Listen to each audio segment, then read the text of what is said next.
I got the cash in the bag, stadium packed. Born a rock star in this life, gon' live it up on the attack. Baby, I'm bad, I just wanna get caught up in this life. I'm crazy, I'm mad, doing no cap. Only God wants, so you better go live it up. Cash in the bag, stadium packed. Baby, I'm bad, baby, I'm bad. I just wanna stay bad, stay mad. Chip on my shoulder cause they treat me like an outcast. I ain't gonna take that, stay back. I'll be swinging hard till the hits come in all caps. I ain't gonna lay back, pray that someone's gonna help me. Ain't nobody like that. I ain't gonna wait, that's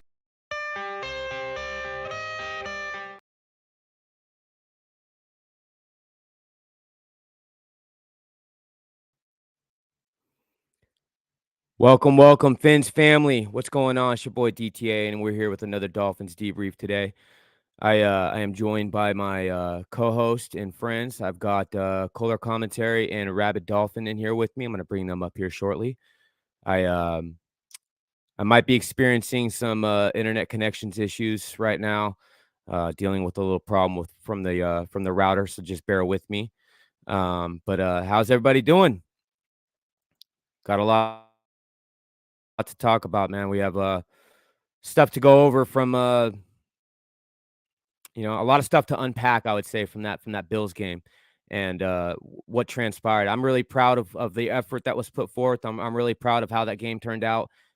It wasn't it wasn't at any point some big ass whooping like some thought it would be.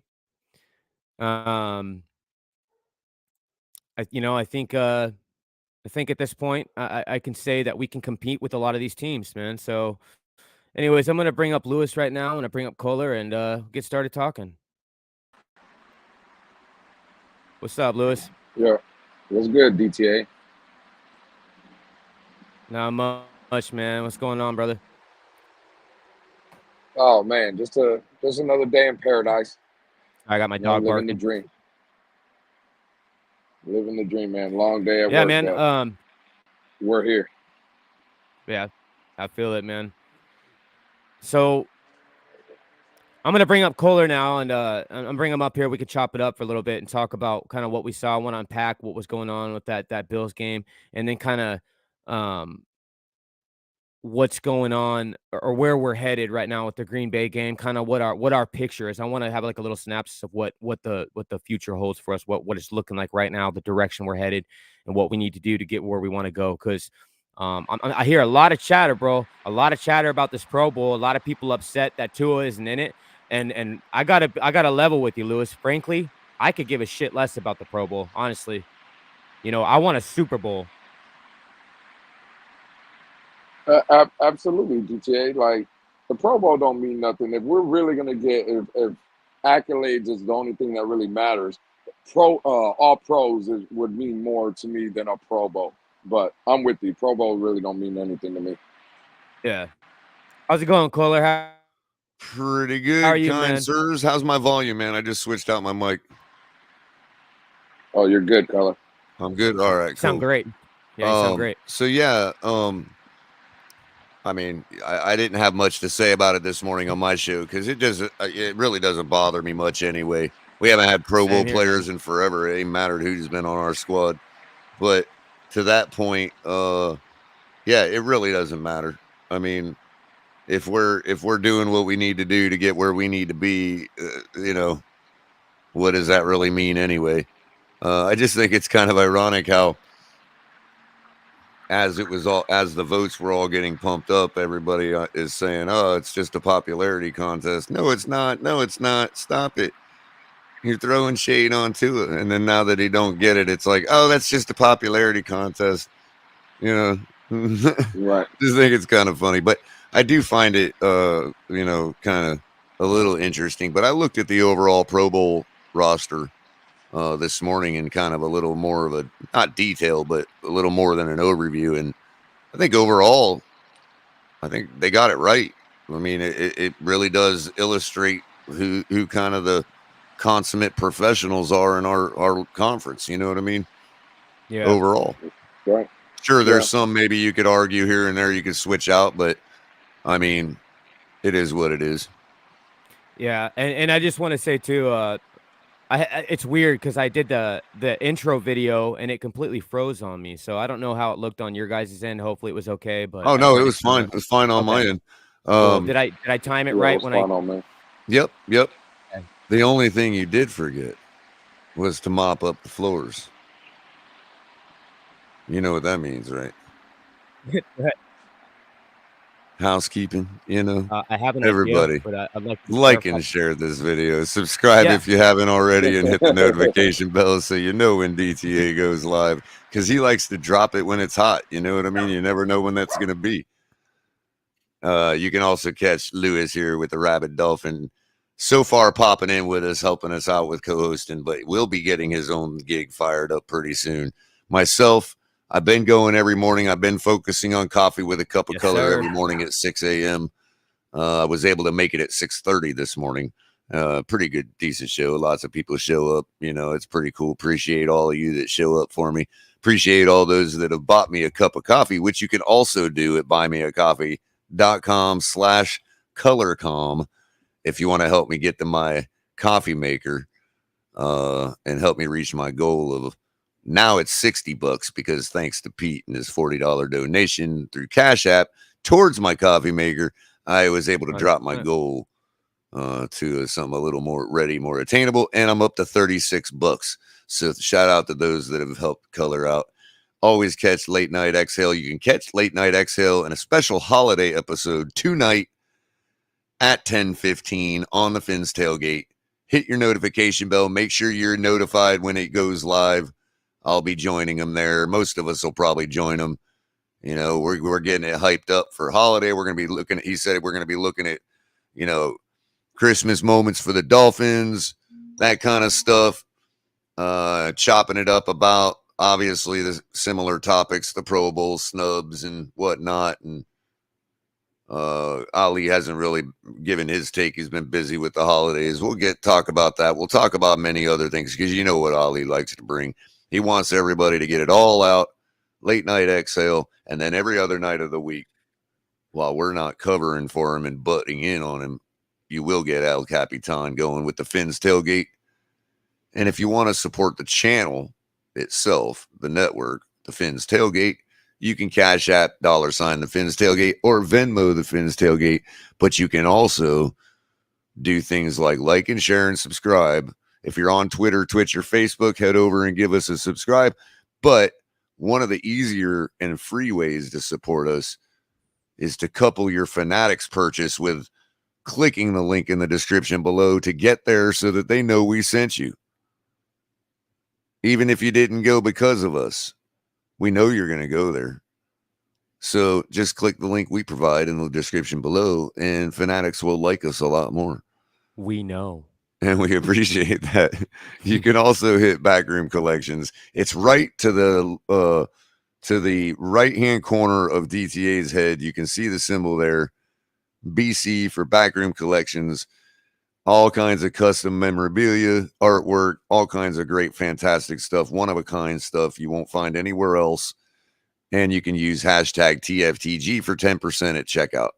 You can also represent the Fins Tailgate with all of our gear. Go to work with that tumbler. Get people asking what the Fins Tailgate is. Tell them where you can find them at. Flip-flops, tank tops, which are still perfectly valid in Florida considering how many Patriot fans are down here. A flag, and yes, Patriot fans, you don't have to be afraid to don the aqua and orange. Nobody will notice. Beanies, sweatshirts, cool shirts like this. A So DNA cool. shirt. Cool. And of course, on our alternate merch site, you can get all this other great stuff too. All representing the Fins Tailgate. And we appreciate those who have used the link in the past. We used all of our links and supported the channel. You can also hit us up on Patreon right now. We're trying to get our membership program going on there because obviously the powers that be on certain platforms will not allow you, the great people, to show your support on a monthly basis to the Fins Tailgate. So currently we are doing that through Patreon. You can go to patreon.com/TFTG, become a member. We are trying to onboard member perks, content, exclusive content, maybe some merch. We'll see what we got going on, but we're getting that in the works now, and we need your help to keep it going on and growing. Hey, and we thank you, appreciate y'all. 100%, man. And I appreciate you, Kohler. problem. I'm normally really, yeah, man. I'm normally good about that. Like I said, I'm having some connection issues, so No, you're I apologize cool. in advance. You're But cool. we're gonna make this. As long as We're it still gonna gets make said. this an awesome show for all you guys. 100%. Yeah, and you know, we always try to do the rundown, let you guys know, for everybody watching from other platforms, where you can find us, how to locate us if you guys feel inclined to donate, how you can do so. So I appreciate you, Kohler, and you do that magnificently. You don't even have there's no stumble in your step when you're going over the rundown. So I appreciate you, man, and I appreciate you, Rabid Dolphin, Lewis, both of you guys for being with me here tonight to discuss some stuff, man. I'm gonna go through the chat real quick. I just want to shout out some people, say what's up. Kyle, I see you in the chat. What's up, man? Let's see. We got Clemente 3472. What's up, man? Dolphineer, how's it going? California, my boy. See Lucas, what's going on? Carla, welcome. I see you. Let's see who else. We got TDR, that Dolphins realtor. For those that don't know, we got Roadrunner. I see Dolphin Don. I see Austin Fins fan. I see some new names in here. Fins up 74. What's going on? Jermaine King, how's it going? Miss Pam, shout out to you. How are you? I see you. El Capitan, I think, is in this joint. Let's see. Okay, going through that. All right. So, hey, I just want to touch on some stuff, man. Like I said earlier, And we live for you, Lucas. That's what you right. guys got to realize. Because you live for us, we certainly live. Gives us a reason to live for you guys, man. Appreciate that, Lucas. Yep. And happy holidays to you. Merry Christmas if you do that. Happy Hanukkah, happy Kwanzaa, happy Merry Christmas, happy Don't holidays. forget Carla's in the house. She ain't been around in a couple days. Say hi to Carla, everybody. Yeah. You know, it's we do this for you guys, honestly, and all of us up here, man. We want to keep continuing to bring you guys great content on a consistent basis. So I'm trying to right now I'm in the works of working out my schedule, so it's going to be a lot more consistent for you guys. Lewis is going to be having some consistent stuff for you guys too. He's going to be pushing out great content. You know, you get to hear that's the beauty of the Rabid Dolphin. You get that raw, you know what I'm saying? That no BS, straight to the point. He ain't gonna sugarcoat shit. He's gonna give you the lowdown. So it's one of my favorites to hear from. Yeah, absolutely. DTA and Color giving me the great compliments and good words. It's just with work has been kind of crazy, especially with the holidays, trying to pump out product. But Mm-hmm. definitely, guys, be on the lookout. I will settle in. I will get my days in order, and like basically what DTA said, just come out and give great content, man. Because at the end of the day, that's what it's about. So I Yep. appreciate And the kind words, I DTA. also forgot to mention we are in the process of negotiations to bring on 2 other Yes. Yes. let's say magnates of the community that will be providing some content to TFTG. I'm going to tease it out, but I'm not going to tell you who they are. One of them is already confirmed and They has are an special. awesome idea. I'm actually really, really excited about this person's idea for their content. Whether they do it live or whether they do it in premiere or recordings, it's going to be great. You guys are going to love it. Yeah. Really love it. Like in a very dynamic way, like not just love it, but for watching it and consuming it, but loving it because of the interaction it's going to allow you guys to have. This person has a really, really great idea, and I'm so on board with it. Yeah. I'm really excited to see it play out if we, once we get it started going on. So shout out to that person who knows who they are, but I'm not going to spoil it for everybody just yet. I'm going to keep it a secret. And just trust me, keep your notification bell lit because it may come before you may miss the announcement. And, it'll chime into you one day. Hey, boom, so-and-so is going live. And you'll want to make sure you check that out because I really think you guys are going to love it a lot. So I'll shut up on that now. Hey, no, it's not Mark, Dolphins. Yeah, it's not Mark. I can say that. I can say it's not Mark. Yeah, we can confirm that. We can confirm that much. I don't know what the hell you think it is around here, man. Ask that question. No, but hey, we appreciate all you guys a lot, honestly, and everything that everybody, all you guys, and everything you do for us, and coming and enjoying the content. Like I said, we have a lot of great stuff lined up for all of you guys. We're going to be pumping out a lot of great content, so everybody has something. There's going to be all different flavors, man. So just keep watch out for all the content because, like I said, there's going to be, there's a lot of different personalities and ideas up here, and we want that so that everybody kind of has, something for their own taste. So enough about that. Kind of moving forward. I want to discuss a few things. I do have some updates with the Miami Dolphins. I have some news, some snippets I want to bring to you guys, going over that stuff. Well, whatever you ask Lewis first because I'm going to be coughing for a minute. No worries. Yeah, we have I just Lewis is like, what are you talking about, Color? It's my turn. Hey, Color. No, I was going to ask, what's the flavor for the night? Is what I was going to ask. Oh, it's a brand new one that I just received at my place. I always shout out their name. I know they don't give me nothing for it, but it's Vitacan, who I usually they might one day roll with. Right. Yeah, I've been talking to him. I want to, and I am kind of in have good rapport with their management, so we might be working out some kind of washing of the hands one day, But right. That being said. The strain is a hybrid heavy on the sativa called Spritzer. Yeah. Spritzer. Sounds and real quick, I didn't come prepared because such a great question by Lewis. Lewis always comes with the questions I'm not ready for, you know what I mean? But putting him on the spot. That being said, if you give me just about 2 seconds here, where it is right here. No, this button here and this lever here, and then turn this dial. Let's see here. Where'd it go? Did I buy the last one? I mean, is that really what happened? All right, now I'm gonna have to filter it. See what you guys got me doing. It's like It's like the girl on Twitch that gets paid for everybody to watch her shop on Amazon. Y'all ever seen that girl? I'm like, What the heck? Yeah, they're out. so I can't tell you what strains it's made of. I wanted to be able to tell you what it all was made, what it was mixed with, so maybe you could get an idea for yourself. Well, I think What the terpenes might be like, you know what I mean? But I like it a lot. I think we might have someone that agrees with you, Color. California says California. That's a good strain.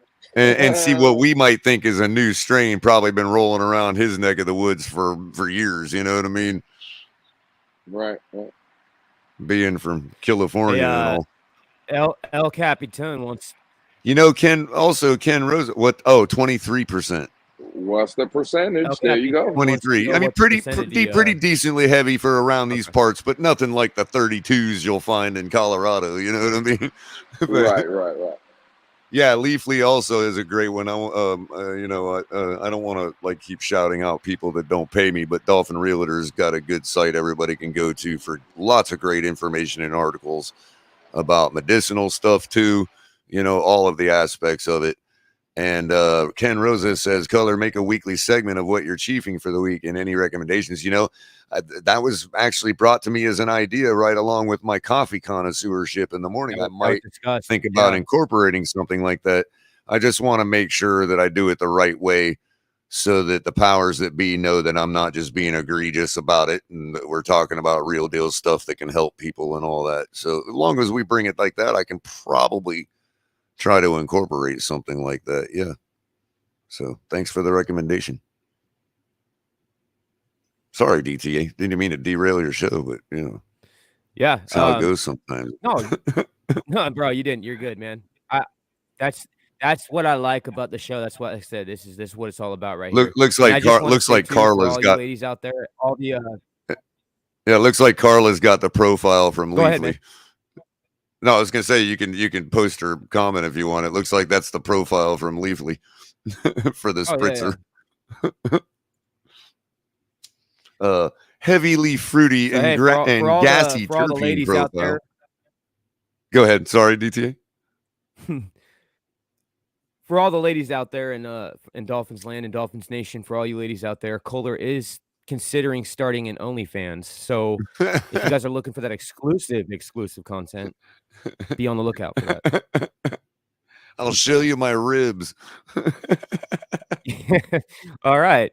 So on that note, yeah, look, man, I just want to, like I said, I kind of want to touch on the Pro Bowl and that whole situation, kind of where I'm at, right? And I made a comment today in the spaces that we do. We were discussing this and kind of how I feel as far as that, as far as the Pro Bowl, in my opinion, and I know, I want to hear from Kohler and Lewis and their idea of it, but I honestly don't care that Tua didn't make it. It does, like, in my eyes, I'm not saying it's a good thing or a bad thing, right? Like, in my eyes, I don't think. Sorry, bro. That is freaking brilliant, dude. God, we just, Capitan and I, we just come up with them like one after the other, man. You know what I mean? We'll call it coloring out of the lines.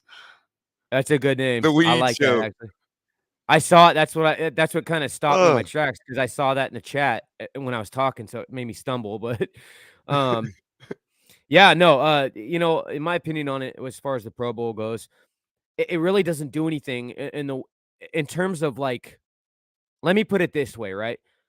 I don't see Tua in any type of negative light because he didn't make it in as a starter in the Pro Bowl. That means nothing to me. I'm more in this, like, these teams are competing for a championship. They're playing for a Super Bowl.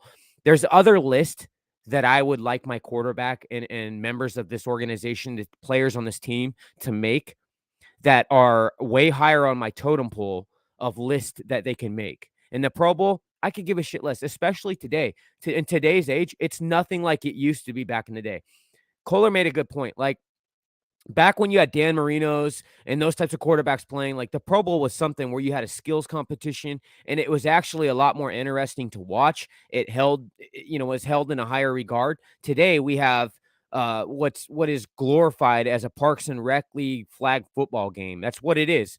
And to me, I understand that there's something to be said about being on a Pro Bowl roster, but to me, it's an empty accolade. not in the sense financially. Financially, these guys get a bonus, okay, if they make that Pro Bowl, which is a positive. But outside of that, I see no benefit of making the starting roster on a Pro Bowl one way or the other. To me, it's an empty accolade. At the end of the day, all it is you get a little financial gratuity for making it, and that's it. So it has no importance to me. I don't see Tua in a negative light. It doesn't affect the way that I see him because he didn't make that. I don't think it's a bias either. I mean, if we're talking realistic, okay, you have Joe Burrow, you've got Patrick Mahomes, and then you've got Josh Allen who made it as the starter, and that fourth person would be Tua, who's first on the list as an alternate. Those three quarterbacks, they've all won something. They've all gone places, and they're playing great for most of the year right here, or this season so far, have been playing great up until this point, right, where we're at today. I don't think it's a bias at all. I don't think that it's not what some people are saying, that the NFL is out to get us and they hate Miami. Hey, that may be true. Maybe there is some bias somewhat in the NFL. Whether there is or not, I don't think that that's playing any effect on why Tua didn't get voted in. I think when you look at it like this, right? Can I just say one thing on that, bro? The referee or the put it into NFL to bias? perspective.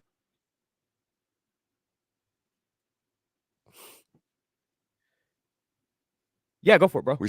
I was gonna say, after the game we gave NFL Network Sunday night, which, let's be real, people, we've been, as football fans in general, we have been treated to some pretty poor football games on the off nights, like Thursday nights, Sunday nights, even some of the Monday nights have been terrible. So to flex a game to an exclusive NFL Network broadcast, which is garbage in and of itself, and to give them the type of game we gave them, they owe us. That's all I'm saying. They freaking owe us. 100%. I would agree with that sentiment. Like I said, I just don't think that there's like, because here's the problem. I'm hearing a lot of chatter how there's like some type of conspiracy. Like no, I don't. I'm with you, DTA. I don't go down that road. What I'm saying is they owe us enough, at least, to stay off our freaking backs. 100%. No, I agree with you. I think that, honestly, I don't think that what they saw Sunday, or excuse me, Saturday when we played the Bills, I don't think that that's what they were expecting to get. I think that a lot of them thought that there was going to be a game with snow in Buffalo, where Buffalo was going to wipe the floor with Miami and show the world what we really are. A bore fest. Trash football, basically. Yeah, and that's not what happened. That's not even close to what happened. No, we got an instant classic. We got a KC versus Buffalo. We got a Buffalo versus Tennessee. We got you know what I mean? We got a KC versus Denver when they were still rolling. People will remember this game. That to me looked like a playoff game. I don't care which way you spin it. That was a playoff game. The way that it looked and just how it went down, it was a great game to watch. I think it was the opposite of what they were expecting. 100%, Kohler. Yeah. What are your guys' thoughts on that? And Stephen A. Smith was spot on for saying the same exact thing. Yeah, and I just want to add. I just want to add one thing on.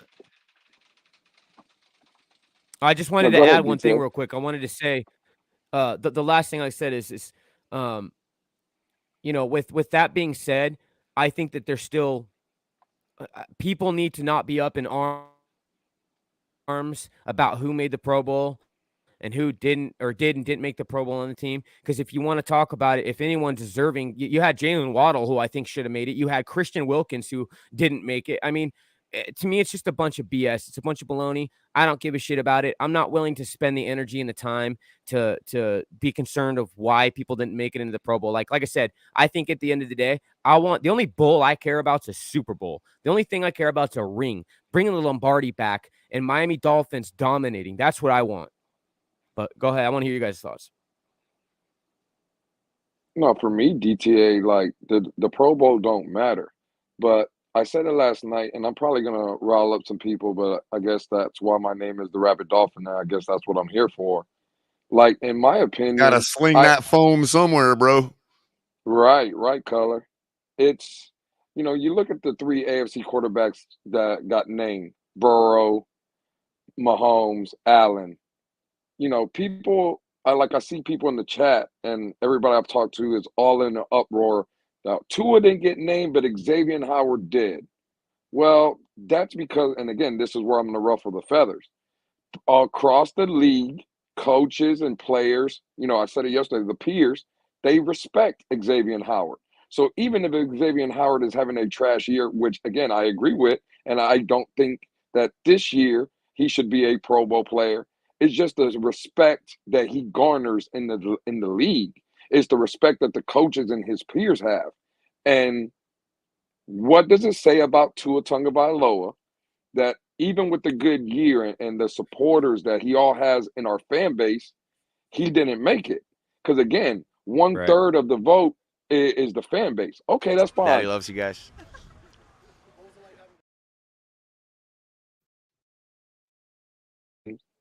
What I'm saying is that I didn't need to see 180 some thousand of our fans vote for Tua because I know the obsession that our fan base has with him. For me, and again, it's not the points on the Pro Bowl because I don't care, but just looking at it from, we're talking about it. The NFL still doesn't respect Tua Tagovailoa. What did you say? Hey, listen, it's my opinion. Whether I'm right or wrong, I'll let everybody in the chat or us three, we can debate it. I'm just giving you my thoughts on it. When I look at it and I see that Tua Tagovailoa is the leading vote getter, and all of a sudden he still doesn't make it, it's very telling what the NFL coaches and the peers, the players, think of one Tua Tagovailoa. And that's Well, just my thoughts on it, I mean, and to me, I it riding right along with what Lewis is saying. What people got to realize, this is why I don't get so out of whack when the national media types say the things they've been saying or have the takes they have. They got 31 other teams to look at too, and they just don't care. And the thing of it is, when it comes to, look, we're the plebes. So, you don't think the NFL knows that people can machine gun the keyboard and click over and over again and spam click to get somebody voted in? I mean, you don't think they know that? What do you think the solution is to that? The solution is, it doesn't matter if you win the fan vote by 1 vote or 100,000 votes. You're only getting a vote and a half at the table for the overall selection. yeah. And so what people have to realize is, after that, the people that do vote, they are not obligated to take into a fan's feelings into consideration. They just aren't. They use their eye test, and that may be lazy for them to do, but they're not obligated to do anything else. Some of them look at the numbers. Some of them take into consideration the effect that Tyreek has had on the team. They're allowed to. Yeah. 100%. I'm allowed to as a fan if I want, which I do on and off, depending on what kind of mood I'm in. I'm allowed to sweep that aside too and say it's all Tua. Because in some respects, somebody's still got to deliver him the ball. I just wish we'd be delivering it to the tight end a little more. And I don't know whether that's Tua or McDaniel. When the 30-30 comes out, 20 years from now, I guess we'll find out. I don't know. 100%. But just saying, the NFL at large, fan base and media and all those people are not obligated to like the Miami Dolphins. And I'm not obligated to give a damn whether they do or not. So I don't waste the calories on it. And I think fans, especially the ones that always claim that they want to be positive, would just be better off and be more served by giving a big old smile and saying, guess what? We're going to wait to Sunday to see what happens. And then next week, we're going to say we're going to wait till Sunday to see what happens. And then the next week, we're going to say the same thing. And then when we roll into the wild card game, we're going to say the same thing. You know, I mean, that's all we can do. It's up to the team to deliver. Exactly, Color, and Ain't that's no the Pro problem. Bowl going to make that difference. You know what I mean? 100%, and that's what the fan base fails to realize, because it's always the narrative. Well, the referees hate us. The national media hates us, and it's not that they hate us, but we as fans want the national media so bad to be just praise the Dolphins. And bro, but look what the product that we put on the field for the past 25 years. If we were winning, they would have good things to say about us. We Right, would right. be in the spotlight. Like And I made the case this morning, Lewis. Maybe Waddle's just a victim of the fact that there's too many people involved. Waddle's right where he should be at. Unfortunately, there's only 4 guys chosen. So what do you do? 1000%. If I demonstrated this morning that Jamar Chase is on pace for way better numbers than Waddle, okay, and his numbers could almost come to, if given the pace, would be just under Tyreek Hill's. So the comparison was between him and Tyreek, not him and Waddle. And they both got in. Who do you take out to move Jamar Chase up to squeeze Waddle in? Stephon Diggs or Devontae Adams? It's not hard to understand why Waddle got left out. Exactly. Yep. It's not taking anything away from Waddle. We all know what he is capable of. Yep. Right.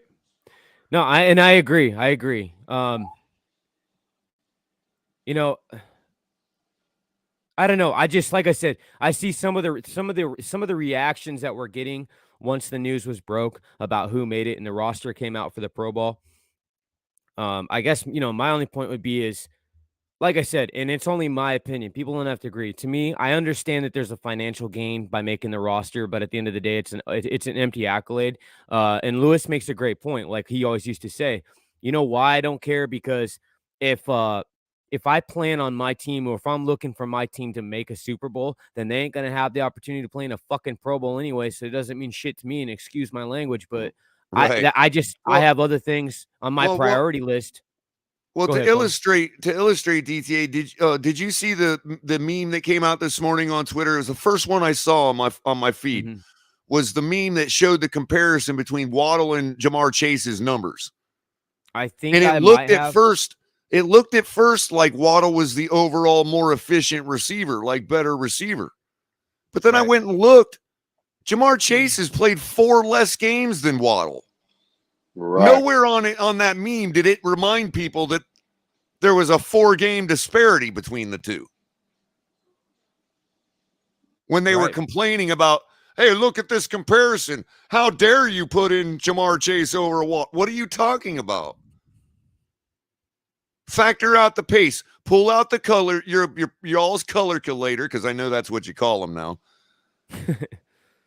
And do the math. Factor out the pace that Jamar Chase is on. He would be smashing Waddle's numbers right now. Yeah. With 4 more games played. Yeah. But they don't take that into account.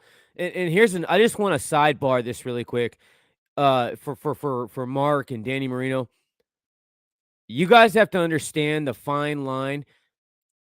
It's okay for me to be up here saying that I'm proud of the effort that was put forth. The way I watched the Miami Dolphins play in Buffalo on Saturday, it's okay for me to say that. I don't know about you, but I like to see them playing the way that they did that game versus coming in and playing like shit like they did against the Chargers. I don't understand why complimenting our performance Sunday is by any means taken as a moral victory. I don't, to the point that was made earlier. Victory. You know what I mean? I don't see that as a moral victory. Yeah. What I'm saying is, if we perform the way we did Sunday night this Christmas Day, we should destroy the Green Bay Packers.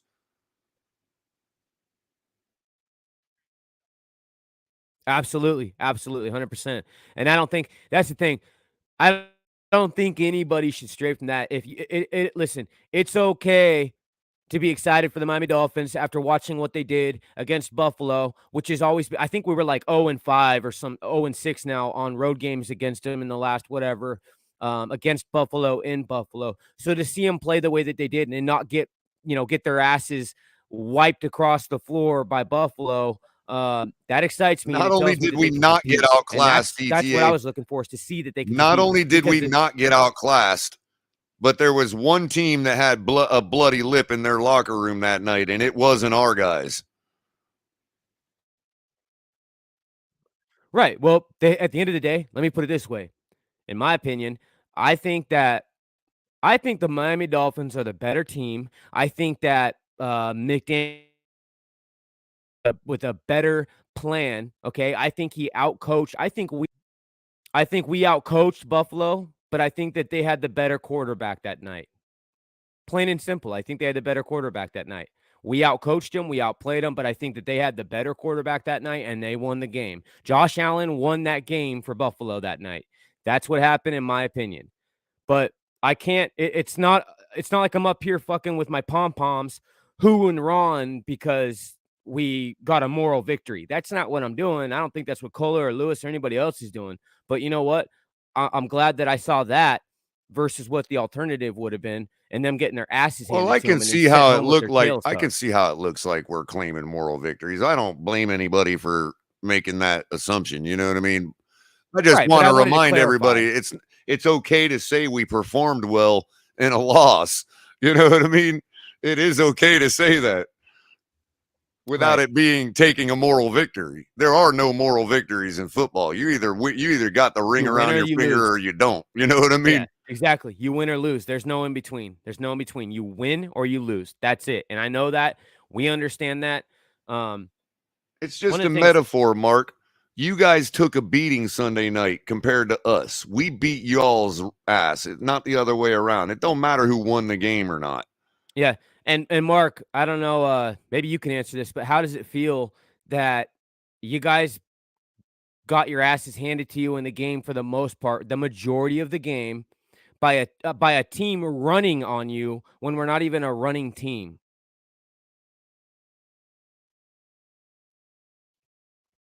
So look, I'm Well, I gonna bet somebody was watching that game last year and probably took some notes, probably watching the all 22 on that game last year where Buffalo got beat without a team even passing the football on them more yeah, than 3 times.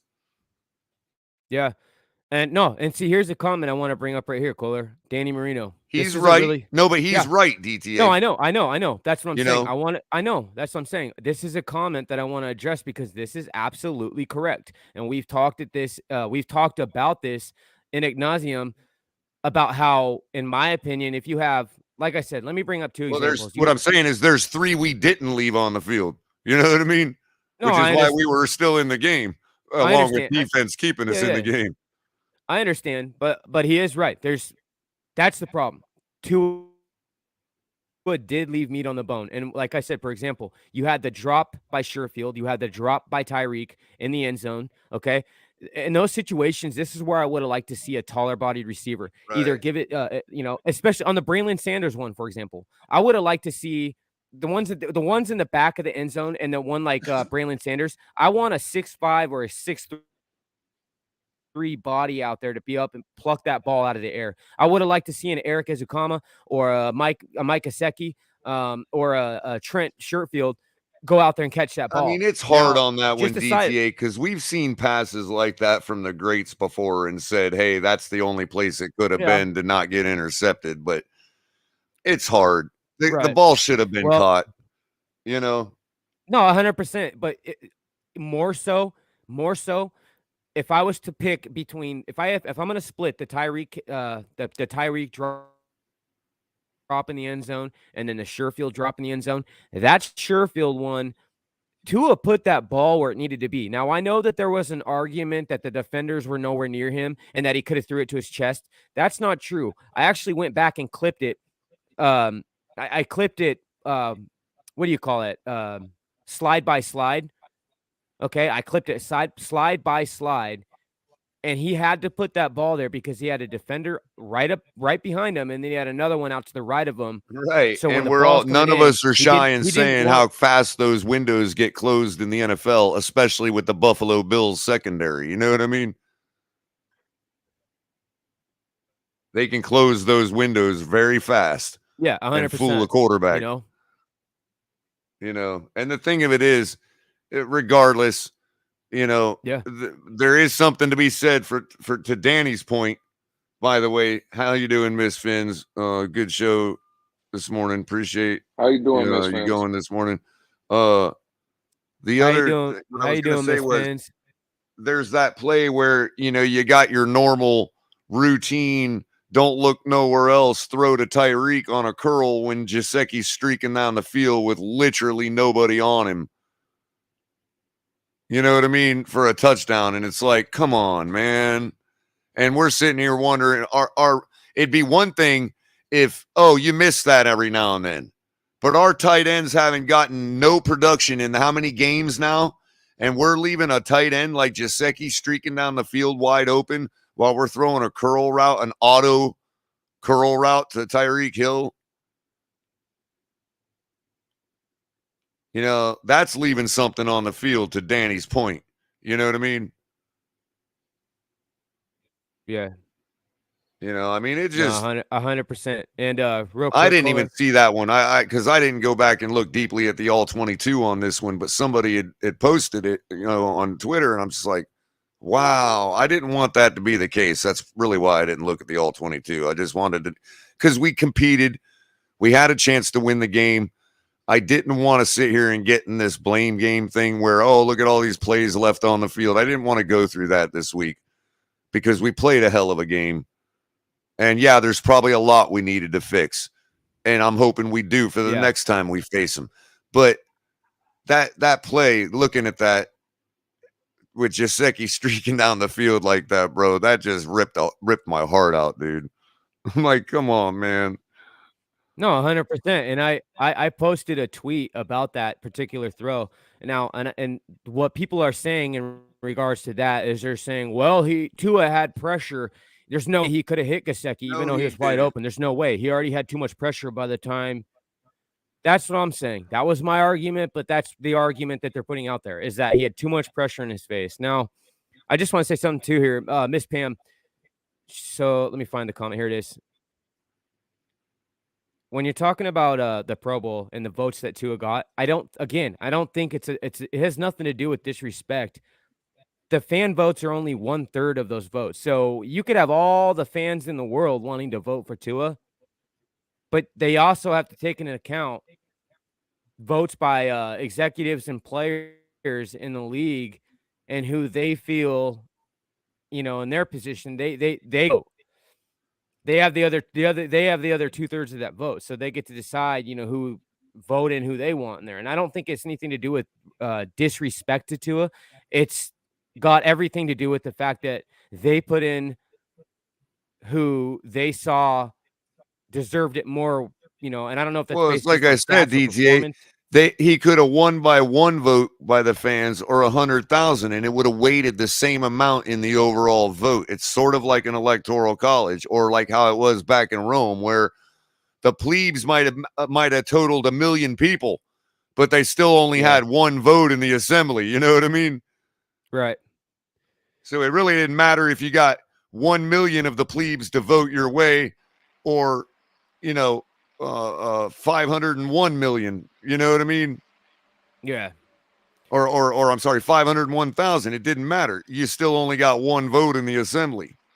And Sal's comment right here, I did want to address this because I seen that same post, and actually I'm going to send it to you, DTA, so you can pull it up. All this narrative about the most drops in the NFL and Tua's throwing pinpoint balls and people are just dropping them. Sal makes a great point. Tua's not even in the top 12 of drop passes by his receivers. He's right. Like that narrative that we're He's right. We looked at it the other night. He's right. It's not even close color. There's 12 other quarterbacks that throws balls and puts it where receivers are dropping it, and Tua's not even on that list. So again, these are just narratives that us as fans, like I'll call it what it is, we make excuses for Tua. We always make excuses for Tua. We always have, DTA. And look, these days I'm fine. These days, Lewis, I'm fine with that if I'm going at a Buffalo fan. But don't act like things are different when when we're talking to each other. I mean, we got to be able to tell each other what's wrong. What's the point of sitting here talking to each other? We all know what was good that we saw. Why are we going to sit here and talk to each other about it? No, we need to talk about what we need to fix. Yeah, but that's the thing. We should be allowed to talk about what we need to fix without it. Like, listen, it's. By the way, real quick, DTA update on the game. Ahead. Tied at 3 right now in the first quarter, but guess who just came in the ball game to run a gimmick play? Chris Strevler, the guy that changed how Tua throws the football this offseason, bro. Hey, DTA, I just sent it to you, homie. Yeah, I'll pull it up right now. I just got it. The joke behind that, DTA, is that Chris Strevler, we brought him in. We signed him in the offseason, right? And he's sort of decent, all right, but nothing really great. You know what I mean? But when he first came in, we found this video on YouTube where he was trying to he uploaded a video of him giving a presentation in order to, it didn't matter what the content was. The point was to learn how to speak in front of an audience, right?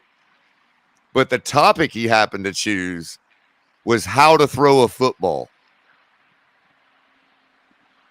And I shit you not, this video is him demonstrating the proper, perfect technique of how to throw a football. And we had just brought him in and signed him in the offseason, and it was just like too easy to make the correlation, because then, you know, Tua started throwing better and his mechanics started looking better. And then we got rid of the guy when we drafted Skyler. And now he's playing for the Jets, and they just put him in on a gimmick play. So shout out to Chris Strevler, the reason for our season. Is it still 3-0 color? It's tied at 3. Jets are about to punt it back to the Jags right now. 4:49 left in the first quarter. Thank you for the update. Looks like we got a game. I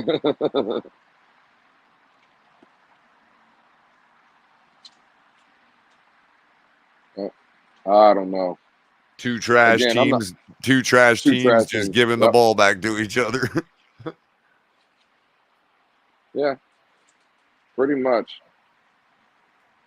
There you go right there. That's the list of the quarterbacks that have more drop passes. They just got roughing the punter. That's going to be a first down. If you listen to our fan base tell everybody, the only team that drops passes in the NFL are the Miami Dolphins. It's only our receivers that drop passes if you let our fan base tell it. So there you go, ladies and gentlemen. There's 10 Look at that. The quarterbacks Jets right there. fans can't even fan right. This guy's got a fluorescent green poncho on. He looks like a Seattle fan out there. Like, they can't even fan right.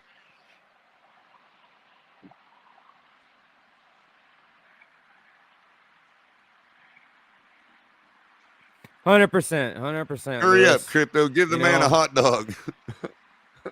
So check it out, guys. I want to I think we spent enough time on the Pro Bowl and discussing that and everything. I agree, man. Pro Bowl, we spent enough time on the Pro Bowl and shit, man. It's a bro I want to give poll. a good show. It's a bro poll, not a Pro Bowl. Yeah, I agree. And I want to give everybody a good show, and I want to talk about some good stuff, man. Like I said, I have some tidbits and some updates. I want to interact with everybody. Here in a little bit, we are going to open up the panel. I want to give everybody a chance to talk, voice their opinion, and chop it up with us, give us your thoughts. But moving forward, if you guys missed it, I did bring up Eric Izukama earlier, and I do have an update kind of on him, a little tidbit. Like I said, I brought some bits of information that I wanted to share, spit some fire with you guys. Let's see here. So the last thing I want to say in regards to the Pro Bowl is this. There is a post by what's his name? Daniel Oyefusui or whatever. Said 5 Dolphins were selected as the first or second alternates for the Pro Bowl game. And that was Tua Tagovailoa as a first alternate, Alec Ingold as a first alternate, Jalen Waddle as a first alternate, Christian Wilkins as a first alternate, and Bradley Chubb as a second alternate. And then you have Javon Holland as a fourth alternate and Mike Gesicki as a fifth alternate. So they all. There you go. He made the playoff, the Pro Bowl, ladies and gentlemen. Exactly. Oh, geez. Exactly. Are we happy now? There you go. You got your victory. So Crypto says there ain't no more hot dogs. And it's just mashed potatoes and corn. That's all you're gonna get. Crypto's a damn liar. I put some in the mail for him. I sent him some Mariner dogs. Oh, that was the lunch lady from SNL, Martin, or was it SNL or what show was that? Ain't no hot dogs here. Just mashed potatoes and corn. That's all you're gonna get. Well, don't worry mashed about the hot potatoes dogs. and corn. Don't worry about the hot dogs, Crypto. You can always get some chicken bacon from Bon Jovi. So there you go. So check it out, guys. Ain't no chicken around here. Just mashed potatoes and corn. Or turkey bacon, better said. Not chicken bacon. Turkey bacon. But sorry, DTA, go ahead.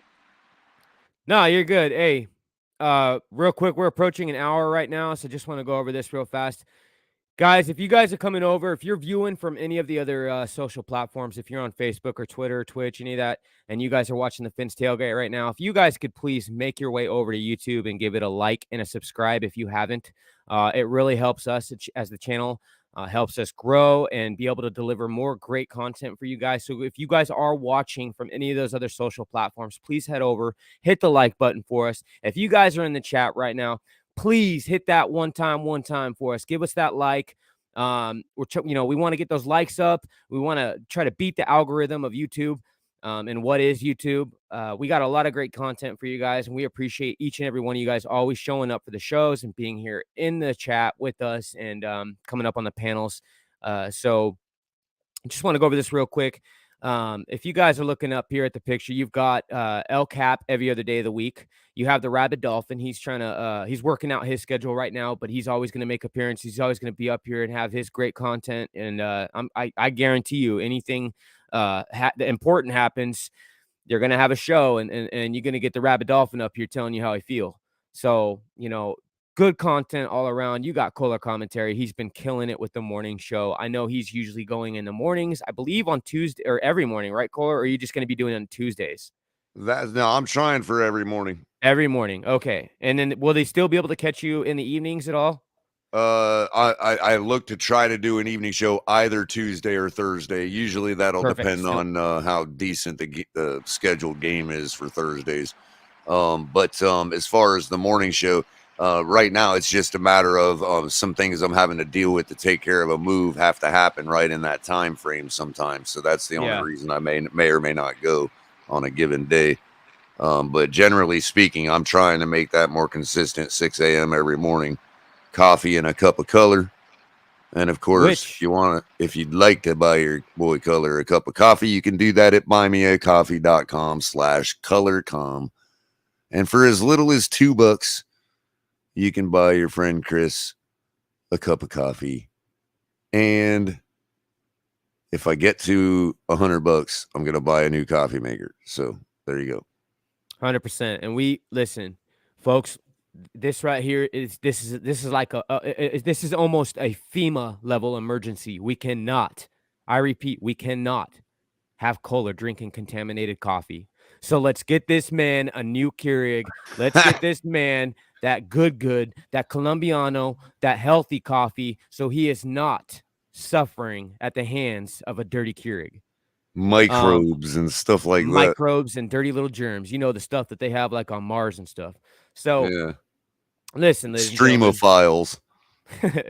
So listen, ladies and gentlemen, we do have, like I said, you've got El Capitan every other day of the week. We have the Rabid Dolphin. He's always popping in. He's working on making a hard set schedule so he can bring you guys great content. Kohler commentary is doing his morning shows every morning. You can still catch him, like I said, Tuesday, Thursday evenings, depending on the schedule. Then you have myself, DTA, with the Dolphins Debrief. I'm going to be doing shorts on a consistent basis, as well as trying to do like a afternoon 3 o'clock show. So I'm going to try to do that every day and deliver that for you guys. And then you have, of course, Ali with the late night exhale, usually on Saturday nights with Ali. Right now, if you guys want to help support the channel, Cash App and Venmo are the ways to do so. Memberships and super chats are down at the moment. We're still working on that, but we do have, and I want to reiterate, we do have Cash App and Venmo, $ the Fins Tailgate and the Fins Tailgate on Venmo. If you guys look that up, you guys can donate if you so choose to. On top of that, we have a Patreon now. So if you guys are looking to join Patreon for the exclusive content, which there's going to be a lot, I've already heard some of the ideas bounced around, but anybody you guys that are interested in joining the Patreon, there's going to be a lot of good stuff going into that, and it's going to be exclusive content only for the Patreon members. Yeah, So a lot of the stuff we had already had in plans in the works to do for our members on YouTube, but they're not allowing us to do that right now. So we're doing it on Patreon, no different. Yep. We're still, it's going to take about the same amount of time, but we're going to have things coming at you all for all the members for exclusive content. And we're hoping to do some things like not just merch, but like merch you can only get if you're a member that identifies you as a member, that type of merch. We're looking into maybe possibly offering that kind of stuff to members, so get over to Patreon and get us going. And 100%. Faster we go, faster we grow, the faster we go, and the faster we get all that going on. Yeah, you guys, come on. We want to be a grower, not a shower. Come on. So, listen, if you guys are looking for any of your officially licensed gear, head on over to Fanatics. Do us a favor and use the affiliate code, the TFTG, so they know that you came over from the Fins Tailgate. And I know holidays just around the corner. Irregardless, everybody's going to go there. You're going to go. It's not a word. We know you do. We watch. We know. What's Irregardless, it's not a word. Head on to Fanatics. Get your officially licensed. Your officially licensed NFL, NHL, NBA, whatever you're into. And then also, we have the backroom collections. If you guys are into mini helmets or any cool Dolphins canvases and stuff like that, if you go over to the backroom collections, you see it up there in the corner, use hashtag TFTG for 10% off your purchase. And they have a lot of cool stuff. They do custom mini helmet visors, a bunch of cool canvases, art pieces, custom pieces that you can't find anywhere else. And last but not least, we have a bunch of the Fins Tailgate merch. If you guys are looking to get something, pick something up for yourself or your loved ones, family, any of that, we do have cool stuff like mugs. There's coffee cups, mugs, tumblers, slides, tank tops, shirts, flags. We have all sorts of stuff like beanies, sweatshirts, hoodies. This is the new shirt, that In My DNA shirt. So if you guys are looking to pick that up, just a bunch of cool stuff. So we have something for everybody in there. Head on over, check out everything we got, and pick yourself up something nice. So, all right, everybody. I think Lewis dropped out for a minute. Cap for Life is still tied at 3. Jets and Jags, and the Jags are approaching the red zone. There we go. We got Lewis back in here now. So welcome back, guys. Anyways, thank you for that. Give me a moment there. And I know that I know the game's going on right now, but I want to go over some stuff. Like I said, I was talking earlier. I want to talk about what Wes Welker had to say in regards to Eric Ezukanma and what's going on with that situation. So I brought up Eric Ezukanma earlier, and I know that that's been a subject that a lot of people have been talking about, and we've been wanting to know what's going on with Eric Ezukanma, or Eazy-E. So Wes Welker had to say this. When asked about Eric Ezukanma, Wes Welker said, Eric Ezukanma is yet to be active for a game this season. Noted how big of a difference it is to the receiver position in the NFL in terms of a college game and an NFL game. He said, when you're in the college game, you're looking to the sideline at a picture of Bugs Bunny.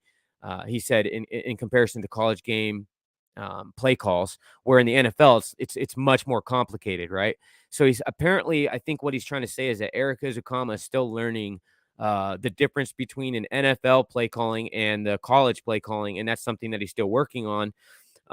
He also said, per Barry Jackson, Wes Welker clarified that Ezukanma is primarily backing up Tyreek Hill. So God forbid if something happened to Tyreek where he missed time, that would be the scenario in which we would see Ezukanma likely play. So that's kind of a little update. Right. And in I case just you guys wanted were to josh you a little bit, DTA, along with Joseph Rist. That was satisfying to hear someone else correct, irregardless. And I just wanted to say, even if it was a word, even if you allow it under slang constitution, like, and say it is a word, it would still mean the opposite of how you were intending to use it. Because regardless means you have little regard. Irregardless would reverse that and mean that you do have regard because it's irregardless. You see what I'm saying? So it's a double negative. So even if you were allowing it to be a word under the slang connotation, then it would still be the opposite of what you were trying to use. So regardless is actually the word. I got it. I used the wrong totally am fucking just word. fucking with you, man. I had to though. I know. You all can sue me in the chat. I don't give a shit. I used the wrong word. And now that you did that, I'm gonna keep using it. I know, but I mean, and to be fair and to be honest to Joseph, I probably use it too, even though I corrected it and know why it shouldn't be used. Hey, we all do it. It's just one of those the best things, of us. man. Honestly, bro, like sometimes I'll stumble if I'm talking faster. It's my ADHD. If my mind sometimes it sounds goes faster than what my intelligent mouth is. to say it, irregardless. You know what I mean? I can see why it happens to people. It's just so intelligent sounding. You know what I mean? Hey, right. This is why we do it right here. Miss Finch says I'm loving the grammar lesson. Well, you know what, Miss Finch? You're welcome, because that's what we do. We live to serve you guys, and I'm glad that at the expense of myself, you guys are getting a lesson in grammar. I needed it. And Cruz, I appreciate you. I see you around a couple of the other streams quite a bit. We chop it up quite a bit. I'm really glad you come by, because, even if you hate something I say, man, it just, you're gonna, it just is what it is. But we enjoy, we totally appreciate everybody that comes by here, man, and you as well. And Color, I did want to shout out the homie Dade County. This is one of the real ones on Twitter. And, DTA knows that we've been doing a lot of stuff on Twitter trying to promote the Fins Tailgate. And this is just one of the guys that we got to come over and chop it up with us. So Dade County, special shout out to you coming and supporting the And that's why we thank you two also. I want to stop a second. You two also, DTA, Lewis, you guys bring a certain flavor and a certain perspective. And let's be honest, we're all different people. Some of us come from similar walks of life with different personalities. Some of us come with different personalities from different with the same personality from different walks of life. It's all a big mixture. And I think I really am glad you guys can, continue to contribute, because you bring a certain flavor. I think that allows certain people to say, hey, that Fins Tailgate is not stale. It's not, it's more than I expected. It's dynamic. It's, hey, maybe I don't always like this guy, or this guy aggravates me sometimes and I can't listen. But you know what? A couple hours later, this dude that I really respect and enjoy is going to be on. You see what I'm saying? You guys add that flavor. You might touch people that this old timer won't touch, even though I'm not dumb to the lingo and I'm not like old in my mind. It's still, things progress, and I have to realize sometimes that I am an old man, and what I thought was still hip ain't what people ain't the lingo these days. Like when people call me a hater, and people use that word so flippantly. It's like, man, the word hate has a certain meaning for me, and I'm not willing to shift into that new paradigm where hater just means whatever, or you're not really a hater. No, when you tell me I'm a hater, I take that to heart. I have empathy. I feel I don't want somebody to think about, because if you're thinking that about me, that means you're feeling pain from it. And because of that, I'm feeling your pain. So I don't want to feel that pain, and I don't want you to feel that pain.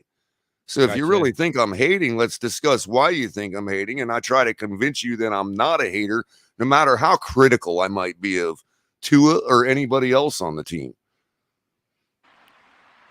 And Yeah. I Yeah. like this right here. JM says we are the 5 deadly venoms of fin content. 100%, my guy. So Hey, shout out to appreciate that. JM. Appreciate that. I Yeah, call shout out JM. to him, JM man. is the Sam Jackson of our community, man. That's all there is to it. And hey, I just want to take a moment real quick here. I want to welcome get some new people in the chat since we started. I want to say what's up to Crypto, Scott Jackson, Sal, John Featherland, Joseph Rist, Ruben Jimenez, Cap for Life's in here. We got Kane's in here. Andres Negron's in here. Jose Valdez, JM. Let's see. Alexander's in here. What's up, Alex? I know. Cruz Ruiz, Miss I Finn. saw Cruz Ruiz, as you're saying, he ain't been here in a while, and you know, we got good to Big see. Philly. Big Philly's in here too. Yep, Yeah, Big Philly been coming around past couple of weeks a lot. Appreciate Big Philly. Cruz is another one. He's been hanging out a lot with us on Twitter, so I'm glad Clemente he came by. hanging out. Clemente is always cool. Philip, we got Philip. Yeah, I got a chance to trade skin with Big Philly at the last game I went to. Caught up with him at the stadium. Okay, that's what's up. Oh yeah, I like Ruben. Philly, how you man. doing, Ruben? Yeah, and if you guys, hey, I want to give a shout out real quick too. If you guys have not had had the opportunity, or maybe you didn't know, Big Philly does have his own show. So if you want to go check out his channel, click on his name. Miami Fan Talk Show. Is that what it's called? Yeah, I think it's the same name as his I believe right so. now. Yeah. Yeah, Yep. but check out Big Philly. He does a really good show. Really good job. He's got panels. You guys, he welcomes people up, talks Dolphins, talks sports. So check out Big Philly. Show him some love, show him support. Also, Miss Fins has an incredible show. I know a lot of you guys are not newcomers here, and you guys know that Miss Fins has a great show. Kohler is also on there with Miss Fins a lot. They do a really cool segment. Dade County's like trade skin, and he's laughing, and I'm like, yeah, he could be laughing for two reasons: either the innuendo aspect of it, or that I went from, hey, I'm losing touch with the new lingo, to all the way back to the 60s and 70s. You know what I mean? Like, yo, Yeah. I'm trading skin. 100%. Yeah. Shag, what's I'll up? land somewhere Shag. in the 90s of Dade County. How's that? I'll find somewhere to land right around the 90s one of these days. What's up? Man, What's up, Cap for Life? What's up, Shag? I see you. Shag, by the way, I came across you finally on Twitter, Shag, so I sent you I think I followed you, so. Well, there you go, Color. I think Dade answered your question. He put both. For those in the back of the room, that meant shook hands, just to clarify. Yeah, it's not what you might think it is. Our electromagnetic fields interacted for a second. We didn't actually touch skin.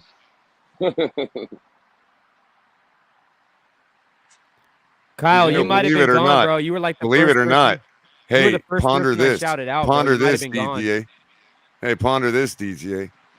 Everybody's levitating all the time. I mean, I think that's true. Like, nothing actually ever touches anything else. It's all electromagnetic fields interacting.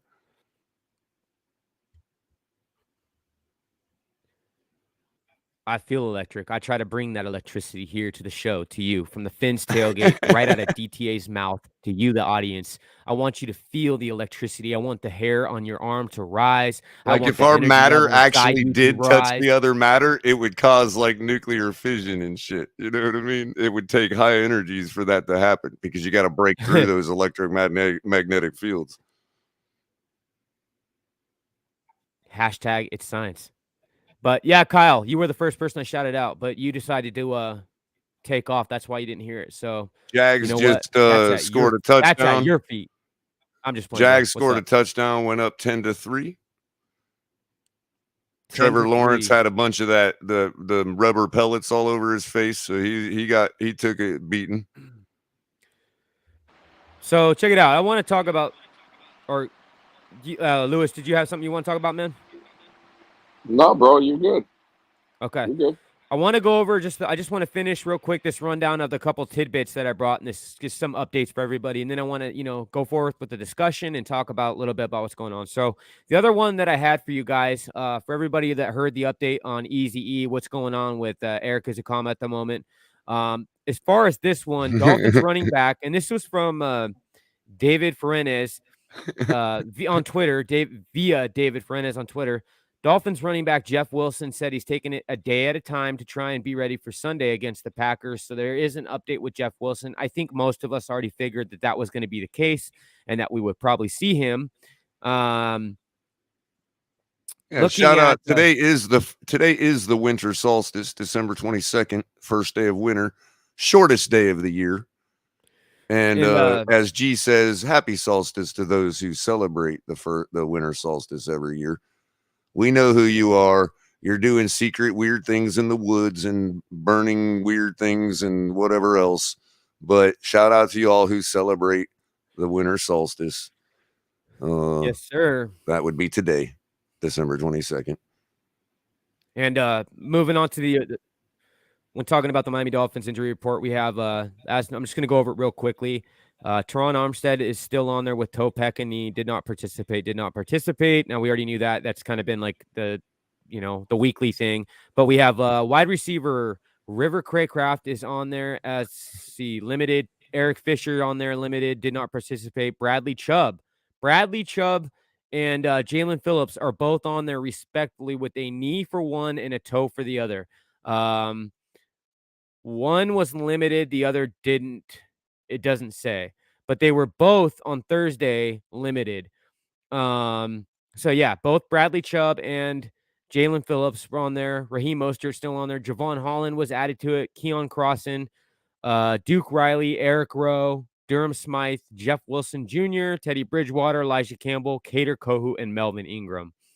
Looking at the ones, the only ones that were full were, let's see, Teddy Bridgewater, Elijah Campbell, Kader Kohu, and Melvin Ingram, did not participate for vet rest.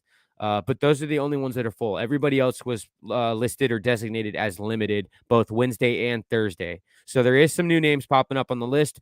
And that's another discussion that I kind of want to tap into right here. I know we talked backstage, and we've also discussed this a little bit in a space earlier. But I want to give you guys my idea of how I feel about the injury report real quick. And then I want to kind of get into what we were discussing backstage amongst myself, Rabid Dolphin, and Kohler, and kind of like where they see the injury report being more so a tactic. And I think it's a really good point. When they explained it to me, it actually changed my perspective on it and seeing it in a different light, right? Because originally when I saw guys like Jalen Phillips and Bradley Chubb both being on the injury report, that's a major concern to me. And I started to lean to how, like, I know that it's partially on the players to have their bodies in tip-top shape for the regular season to be able to go out there and take a beating and not get, more injuries or get further injured. But, I find that that's partially on the training staff too. They've got to do a good job in making sure that every week we don't have an injury report that's this long. So, Lewis, I'm going to go to you real quick. Lewis, why don't you give us kind of like, I want you to explain what you explained to me earlier.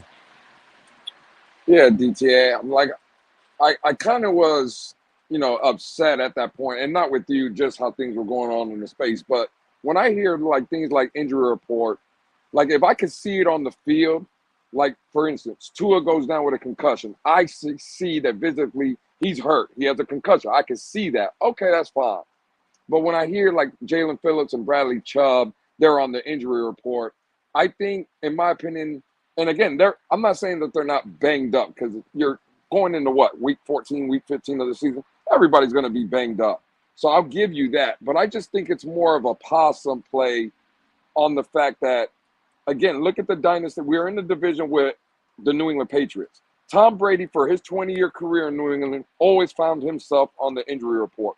But every Sunday, you can mark it down that Tom Brady looked healthy to me when he was on the field.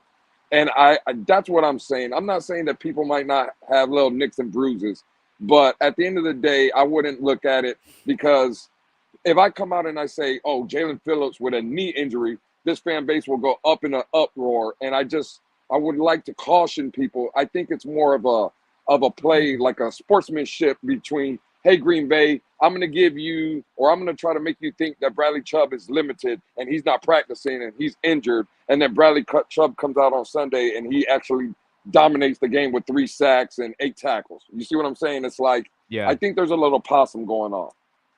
Yeah.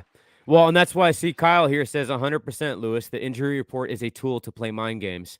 And I would agree. I would agree with that. And like I said, I think after hearing kind of like your perspective on it, it changed my perspective because I didn't really ever look at it like that before, really. I would see it and be more concerned, but after hearing kind of how you explained it to me, it made more sense to me.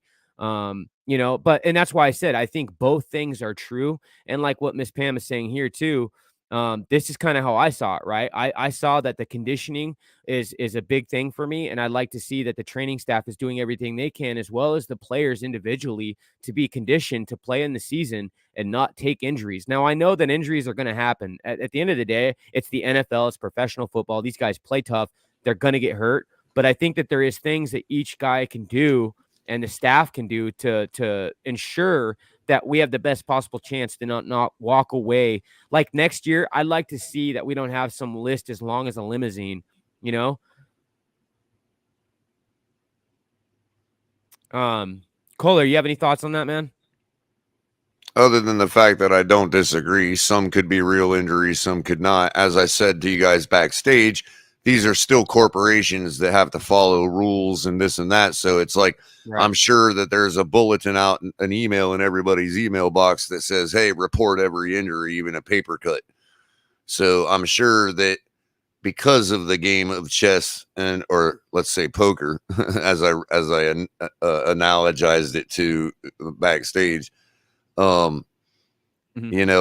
somebody reports a paper cut. Well, now that gives us the ability to say, hey, our guy's got a lacerated finger, to be able to put him on the injury report without necessarily lying to the NFL and breaking the rules. Right. And I'd agree with that. Did you see by the Trey's way, comment? Trey for said anybody the that Pats, don't believe in evolution, I am pretty sure now watching tonight that Jaguars may have in fact evolved from dogs. Hey, check this out real quick too. I just want to say Trey said the Pats were fined in the past for hiding injuries. Just wanted to point that out real quick. But exactly. Kohler just made something click in my brain where I forgot I wanted to bring up. So check this out, guys. There is actually a scenario. Okay. There's a scenario, and usually I don't really pay too much attention to what this person says, but shout out Jason Sarney. He's the one that posted it. There is a scenario in which the Jaguars, let's say they win out, okay? Let's say we take the 5th seed, we would have to end up having to play the Jaguars in the first round of the playoffs. How do you guys feel about that if that was to happen? You like our chances or? Well, their defense looks pretty raw tonight. Yeah. I mean, I still think it'd be a good game. I don't think. Listen, at the end of the day, they're playoff games. None of them are going to be a walk in the park. We are not going to go in there and dog walk anyone. I just don't think so. I think that we can beat teams, but I don't think we're going to dog walk them. But we looked at quite a few scenarios last night. Capitan and I did, and there was quite a few of them. When we started to look at the scenarios that put us in the, in a certain seed, win or we, and that's not even, there's a scenario where we could lose a game and still make the 5th seed or the 6th seed. You know what I mean? So, right. That being said, there was a few scenarios, like almost the majority of them had us playing the Bengals in the wild card. And I'm just thinking, if you're the type that believes that there's at least influence going on from the top, okay, we'll call it that, to not be conspiratorial, you know what I mean? You would think that given what happened the first go-around between Tua and Burrow, that the NFL would love to see the continuation of that matchup and finish the fight since it got interrupted by Tua getting injured. You know what I mean? Right. Yeah, and you know what? That's a matchup I'd really like to see again. I would like to see a healthy team, or healthy as we can be, Miami Dolphins take on the Cincinnati Bengals again. Well, it would And not I surprise would me. like to see that. It would not surprise me if you started to see our opponents the next 3 weeks complaining more about penalties than us. Right. Yeah.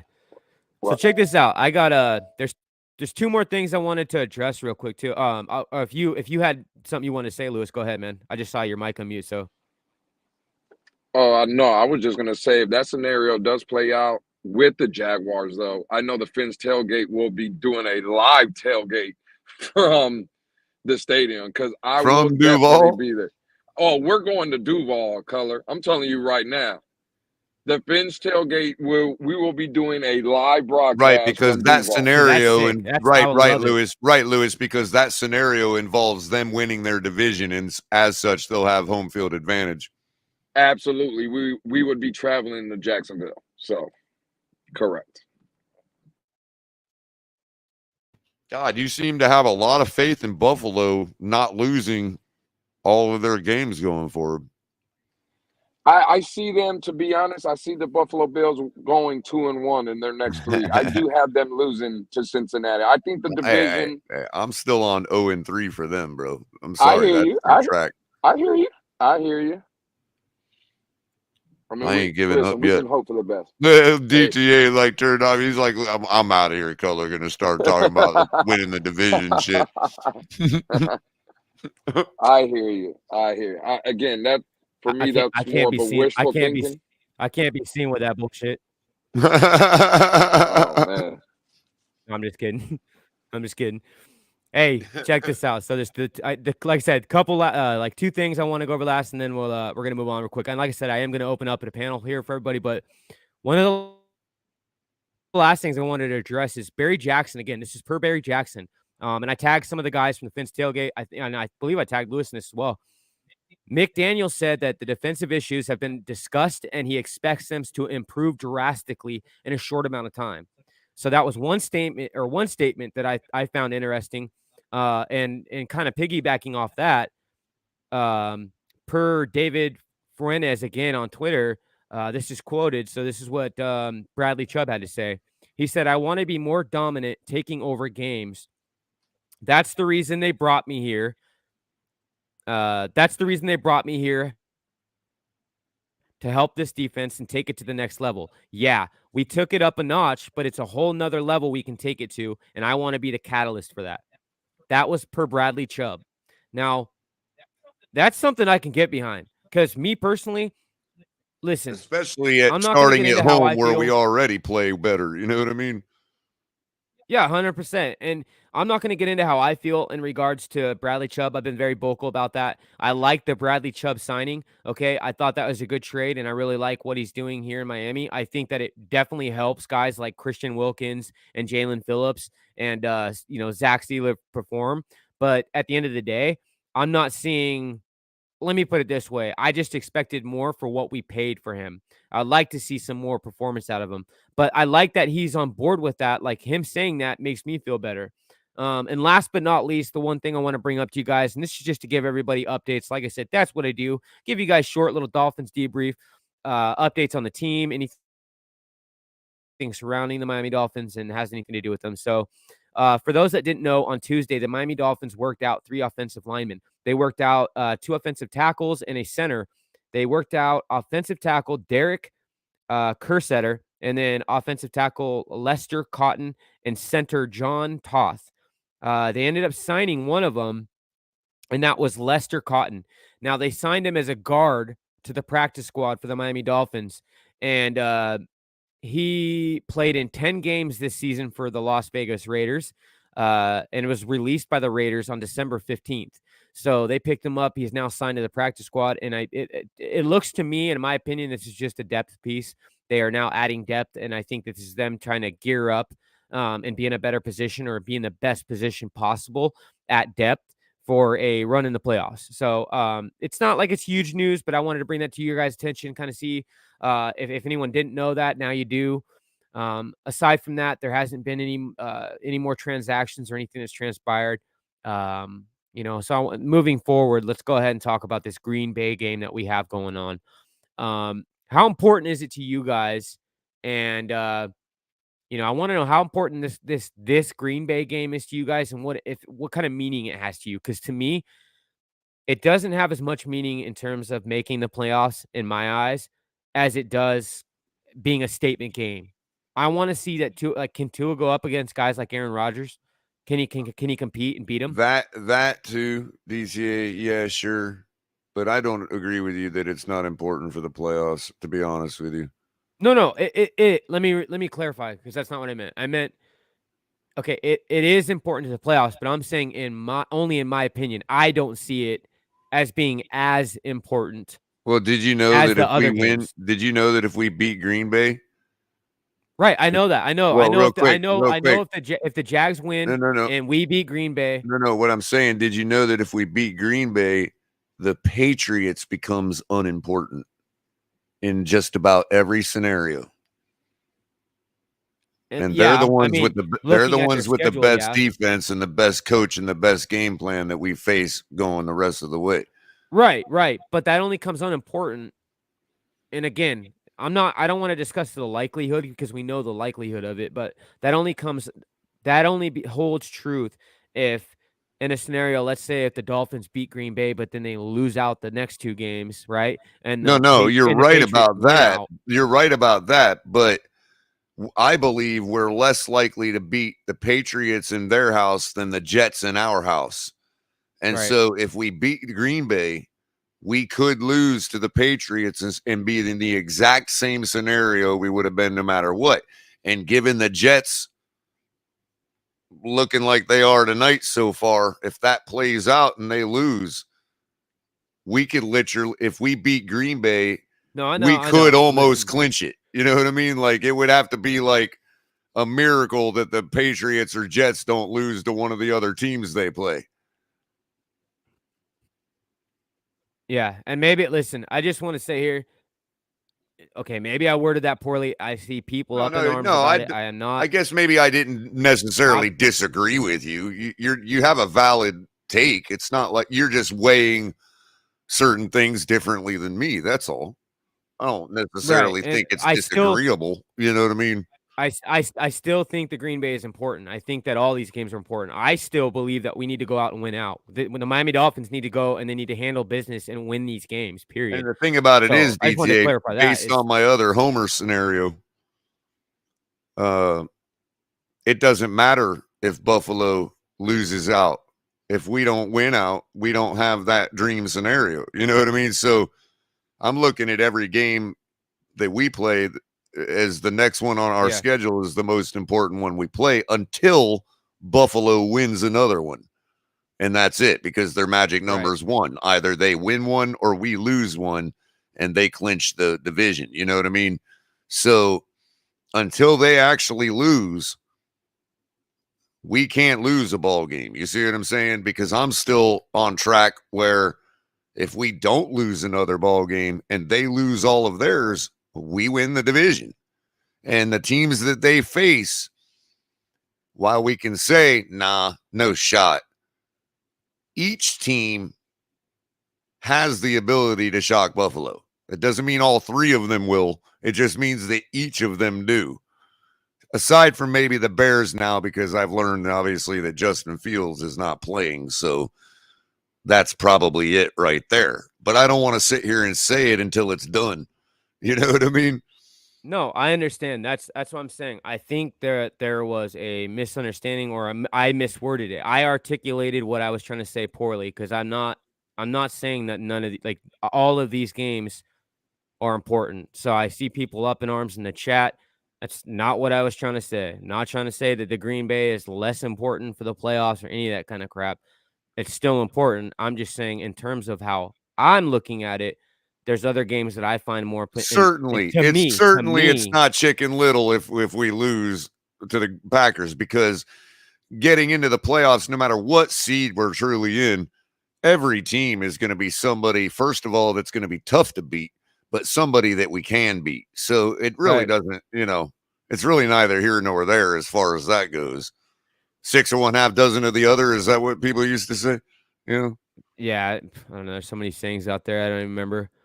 Well, listen, hey guys. So you are right in that respect. I don't, like I said, what you were saying was not really disagreeable, Well, yeah, and I wasn't saying. I kind of misspoke saying I disagreed. I didn't necessarily disagree. It's just, I'm just being ultra homer right now until it's over with. And that's totally fine. There's nothing wrong with that. Like I said, I am, in that sense, in that regard, I'm being homer too, because. And that's just because I hate the Bills so much.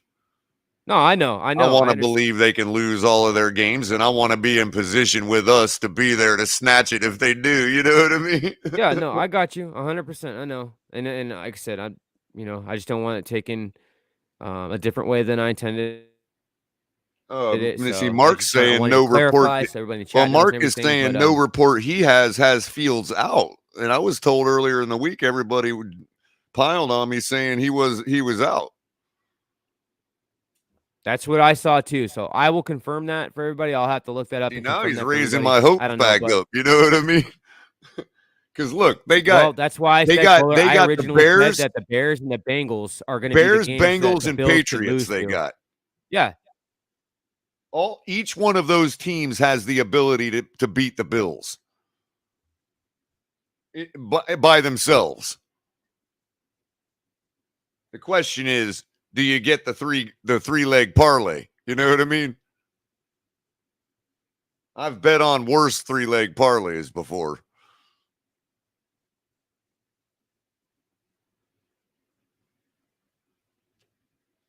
And won them. Just saying. So listen, I want to. Sorry, I was doing something on my phone here. I was trying to pull up the. But if that crazy thing happens, wouldn't we be foolish looking back, going, "Damn, if we would have just had that Vikings game," or "Damn, if we just didn't have that Green Bay game." Right, 100%, yeah. Anyways, guys, I want to bring. Go ahead, Lewis, if you want to talk. No, I was just gonna say I heard Color and El Capitan earlier this morning, and Color just said it now again. The Minnesota game. See, for me, it's not even the Minnesota game because we didn't have our starting quarterback. For me, I go back in these scenarios. I keep going back. It's the 49er game for me. Well, I was chiding. Yeah, true, Lewis, true, and the Chargers. But I was mainly chiding. I was mainly chiding the fans who allowed our stadium to be filled with purple. I wonder how much different our defense performs that day in those crucial situations if it's loud as it can be in there. I got you. I mean, I know that's kind of subjective, but whatever. Anyway, and I 100%. Go ahead. Yeah, I was just going to say I was going to jump out of your hair anyway because I want to get some time for a second off for before Ali starts and give you a chance to get a panel going on. Yeah, no worries. I'm gonna bring everybody up so we can have a little panel, man. But I want to appreciate I want to show my appreciation to you, caller. Thank you for coming up and talking with us, man. It's always a pleasure to have you up here. And everybody in the chat, be sure to tell Kohler thanks for coming up and blessing us with his presence up here. Technically, hold on real quick. Technically, Mark's right. For the Dolphins to win the East, it would have to be a 6-game parlay because not only would Bills have to lose all theirs, but I'd have to bet that Miami wins all theirs. So, yeah, it would be technically a 6-game parlay. Yeah, sure. Let's do it. Right. But what I'm also, Mark gives me a little credit. He's for some reason ingratiating himself to me tonight. I don't know why. He wants something, I think. Anyway, it's like Mark, your nose has a little brown on it. Said Bills could lose all 3. No game is a lead pipe cinch, and that's what I'm trying to say. Because Mark is reminding himself that I said the Bills could very well lose to the Vikings and Jets, and they went right out and proceeded to lose to the Vikings and the Jets in consecutive weeks. So I'll take the W on that one. Let's go for 3. They lose to the Bears, the Bengals, and the Patriots in 3 consecutive weeks. How's that? I'll take it easy, guys. I'll catch you later on Ali's show. Color. See you later, bro. All right, Later, brother. Lewis. Later, DTA. Later, man. Hit the like button, y'all. Please, I really appreciate it if you guys could hit the like button and do me a huge favor. And like I said, it helps the channel grow immensely, so it means a lot when you guys come in and interact with us. Be sure to hit the like button. Hit the like button on your way in, on your way out, if you have not already.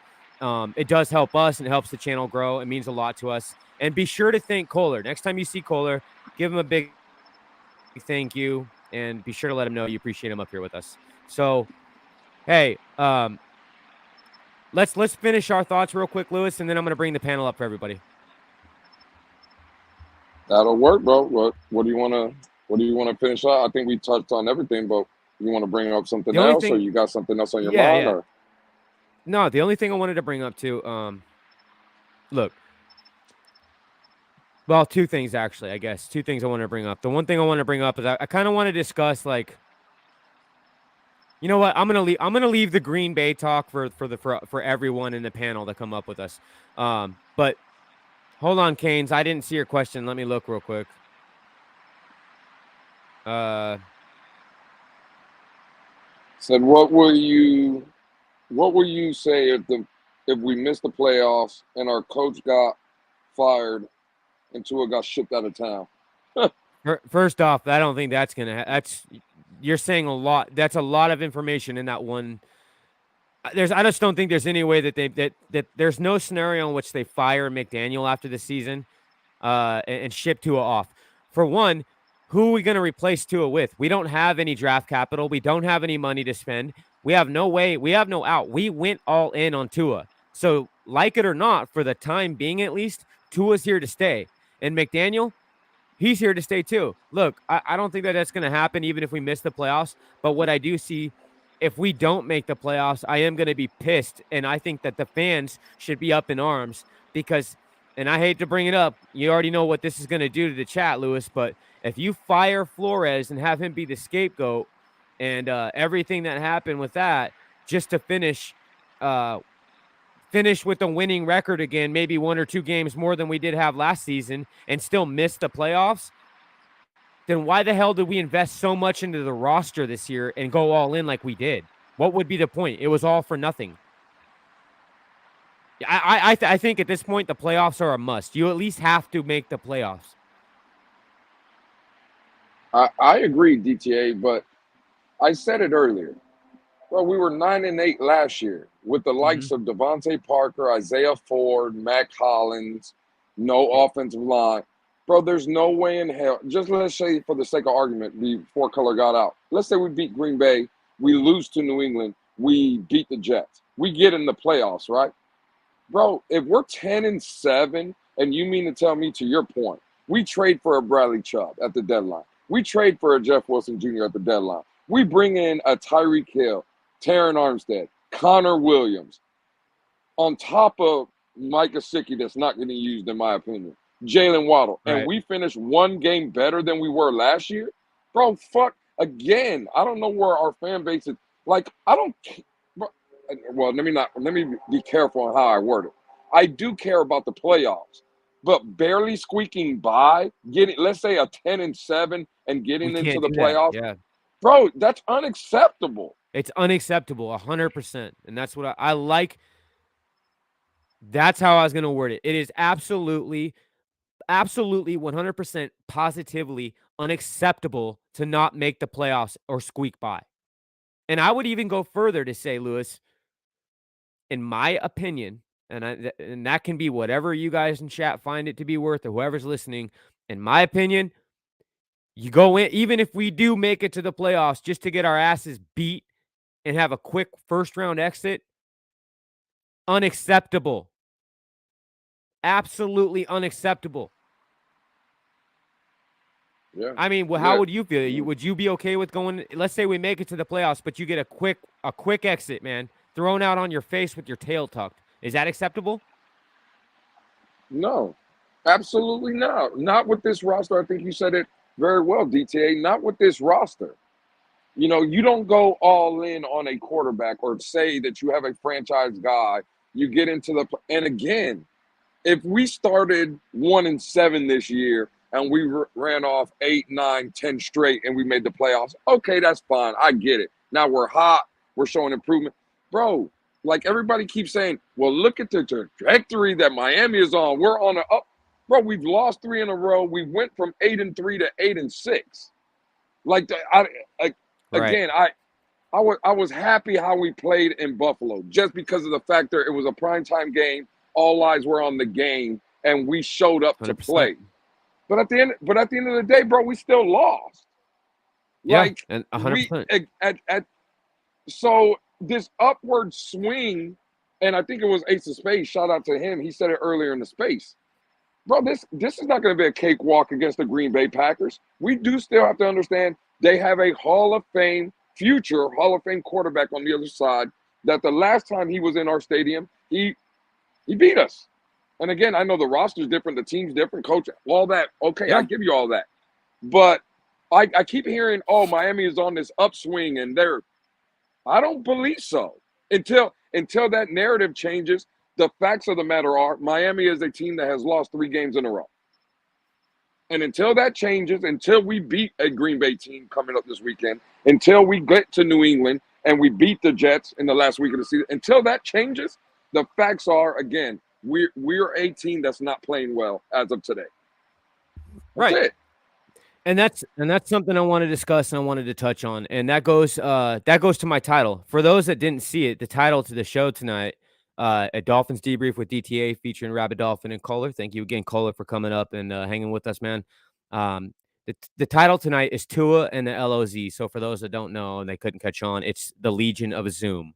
So for Tua and the Legion of Zoom, war ready and battle tested with the question mark. That's the title of tonight's show. And the reason why I titled it that is because that's kind of what I want to discuss. I want to get everybody's opinions where you think we are right now. If you had to evaluate this team and you could only take into account what's happened from week 1 to this week and what's going on, what does your evaluation say? Are we battle tested? You know, are we battle tested? Do you consider us battle tested after Saturday? Do you think that we're war ready and ready to go in and make a run in the playoffs to get a championship under our belt? Do you think that right now, okay, let's say as healthy as we can be, do you think that this Miami Dolphins team can go in and compete with whoever they go against? And I'm even including like the likes of Kansas City Chiefs, okay, win games even against people like the Kansas City Chiefs and make it to a Super Bowl to compete for the Lombardi. And that's why I put the title as that. And I don't know how you feel about it, man, but that's why I said, are we really war ready and are we battle tested? That's the question. Yeah, that's a good question, DT. Yeah. I mean, it's a great question. I mean, and you know, there's an argument to be made that yes, we are battle tested. And I see what said in the chat, man. He says same old Dolphins. Yeah, I mean, go ahead. In situations, yeah, we've been battle tested. You know, being down 35-14 at Baltimore, you know, in the fourth quarter. Yeah, you're battle tested. You came back and won that game. Now again, we can debate if it was. Do I believe that Tua will throw for over 200 yards in a quarter and 4 touchdowns? I don't see that happening again. But yeah, that's battle tested. But I mean, if I had to go back and just look at the whole season, I would say no, we're not battle tested. You know, we beat Buffalo early in the season. The Baltimore game, okay, obviously. But other than that, we lost to the teams that, you know, 49ers, number 1 defense, lost. Chargers, basically their whole defense is out of the game, lose. You know, this game in Buffalo, lost. So, like, battle tested, I wouldn't say battle tested. Better said, DTA, if Miami shows up with the talent that we have and we're playing well, I think we can compete with any team in the league. But we've seen. Well, remember, Lewis. Remember that back. If you go back you go back just before the bye, and you and I both were talking about this. I remember on one of it was one of the Finns tailgate shows, and we had this discussion, and we were talking about this actually a few different times prior to the bye. So this was before we took our bye break, and this is one of the things that we said. We touched on it, and we said that in our opinions, I didn't see a team in the NFL right now that we couldn't compete with, at least offensively, but as a whole team. Um, and a lot has transpired since that moment and to where we are now with losses and just the accumulation of play that we saw, which was a big difference. You know, aside from even hell, I'll even throw in the Houston Texans win because to me, yeah, it was a win, but that wasn't the same. Like it just wasn't the same. It didn't have the same feeling as we did with the other wins, right? Right.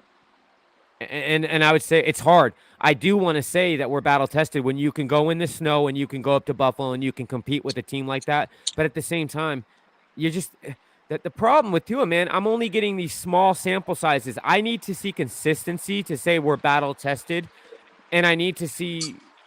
I don't know, man. Well, we'll see, DTA. I can't say just because we went into Buffalo in a cold weather game, we're battle tested because we played well. The facts of the Right. matter are, we lost that game. Yeah, You're battle test. absolutely. You're battle tested when you've been in multiple games like that and you come out as the victor. Right. That's when you can turn around and say, hey, you know, this team, whether it's warm weather, cold weather, raining, snowing, whatever the factors are, this team is battle tested because they find a way to win. Miami can't say that. We can't come out here and say we're battle tested because we went and played a Buffalo Bill team and we made it competitive. No, you're not battle tested when you lose. So Right. again, do I think Miami can play with anybody? Yes, but that's just my opinion. Have they showed that? I'll be honest. No, I don't care. I don't care about the Detroit Lions, Houston Texans, Chicago Bears. I don't care. Just like last year when we won those 6-7 games straight, when we were beating the likes of the sorry Jets, sorry New York Giants, Houston Texans. It was the same thing. Like we were beating trash teams. Eventually, to get to where we want to be, DTA, we got to start beating the Cincinnati Bengals, Buffalo Bills, Kansas City Chiefs on a regular basis. You see what I'm Absolutely. saying? That's when Yeah. when you become battle tested. Now, we're not battle tested because every year we play the Houston Texans, we get a win. That's not battle tested in my opinion. Yeah, 100%. And I got to find the comment again here, but so California said a good example test would be the Kansas City Chiefs, and I would agree with that. Let's see. Carla said, I think we learned our lessons and Tua has gotten his nerves under control. We are battle tested. So I kind of see a mixed right now it's kind of like half and half as far as everybody's feelings. But one thing I wanted to see, Miss Pamela, she has a question for you, Lewis, I think, or she's stating something here. She said, at Lewis, each season is its own. You cannot compare one season's record to another. We have different teams we play. We have different people on the team. We have different coaches. You can't compare them. Well, the one thing I would say to Miss Pam is there is no difference. With the team we have now and the team we had 2 years ago and the team we had last year, the facts of the matter are we beat those same sorry teams. Right. See what I'm saying? We people want to forget. We beat the Houston Texans this year, right? We beat them last year. We lost to the Jets this year. We beat them twice last year. We beat New England twice last year. We beat them this year. Like, I understand what her point is, her premise, but that doesn't. I agree. Every year is different, but not for the Miami Dolphins, because it just seems to me that we lose the games that everybody gets up for. The Kansas Cities, the Cincinnati Bengals, the Buffalo Bills, the playoff teams, the teams that we're going to have to beat to win the Super Bowl, we lose those games. And it's consistent, whether it's Brian Flores-led team or a Mike McDaniel team, those are the games that we lose. Yeah. Right? So it just seems like her her point is correct, but it seems for us as a Dolphin team, it's the same old Dolphins. Beat the lesser teams. We can't play with or we can't. Let me not say we can't play, because again, we played with Buffalo, but at the end of the day, again, we didn't beat them. So No. eventually, bro, you got to start beating the bullies. But that's the thing. That's the thing, exactly. And that's what I wanted to drive it home, right? At the end of the day, you can sit there and going back to people talking about moral victories, you can sit there and have great performances. You can perform well, you can look good, you know, look like a complete team out on the field and have these great performances that we say we're going to remember and say, hey, you know what? They had a loss, but they played well. But at the end of the day, you have to be able to, and again, I don't even think that we're saying that they have to win every one of those big games. But when you're playing in games like that, you've got to be able to seal the deal. There's a fine line where like it's almost like being stagnant, right? It's almost like if you're if you're into lifting weights and you go to the gym, you know how they talk about like setting a goal, and let's say you want to hit like 235 pounds, but then a lot of times weightlifters will or bodybuilders will like plateau. That's kind of like what I see the Dolphins as. Like they finally got to a point where they're competing, but they still haven't been able to cross that line of consistently beating teams like that, and not just at home but on the road. And I don't want to see us plateau. At some point, you got to take you got to take that final leap and be able to put those types of games away. That game in Buffalo, you've got to be able to put that game away and win. Yeah, and I just wanted to highlight again Miss Pam's comment. And again, Miss Pam knows this. This comment, what I'm about to say now, Miss Pam don't have to hear me say this because she knows how much I love and respect her, right? But this is the good thing about me and Miss Pam. I can go back at her just like she can come at me. She says, "Look at the schedule. Not one person would have thought we would have been 3-1 coming out of the first four." Okay, that's fine, Miss Pam. But again, the facts of the matter are we started 1-7 last year, and at this point last year, we were 8-7. We started off 3-1 in your first four. You're correct. And if we lose on Sunday, we're 8-7. It doesn't matter what you start or what you finish at the end. What does it matter if I started 1-7 and now I was 8-7 at one point? Or if I start off 3-1 and now I'm looking at 8-7 if we lose on Sunday. It Yeah. doesn't matter. What you gotta start winning games. Just because you started 3-1 doesn't mean you're battle tested. It doesn't mean that you've done anything. And again, Exactly. if we played Baltimore, let's just say again, don't even worry about Baltimore, Buffalo. Look at the 3-game stretch. 49ers, Chargers, Buffalo, right? When we're fighting for a number 1 seed in the AFC. Those are 3 straight losses. Yep. Playoff teams. Come on, man. I don't know, DTA. I just, and again, I love Miss Pam. She knows I love her. But, I don't care about starting off 3-1. The fact of the matter is, we were 8-3. We're 8-6 now, and a possibility to be 8-7. And I would just like to caution everybody: if that does happen, and we look up Sunday afternoon and we're 8-7, that's the same where we were last year under a coach that didn't believe in the quarterback, no wide receivers, no running game. It's like, what are we doing here? Yeah, 100%. And why is it that we only got the only time we ever saw a real run game or to say we had a run game was the Buffalo game this late in the season? That's another thing I don't understand. Um is my audio sounding all right now there, Lewis?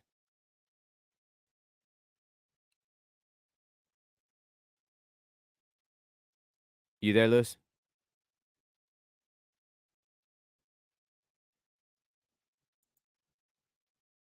I can't hear you if you're talking, bro.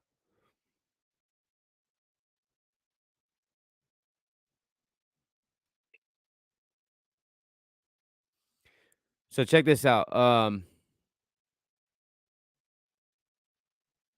I don't know if you're talking right now, Lou. I can't hear you, brother. Hopefully everybody can hear me all the way.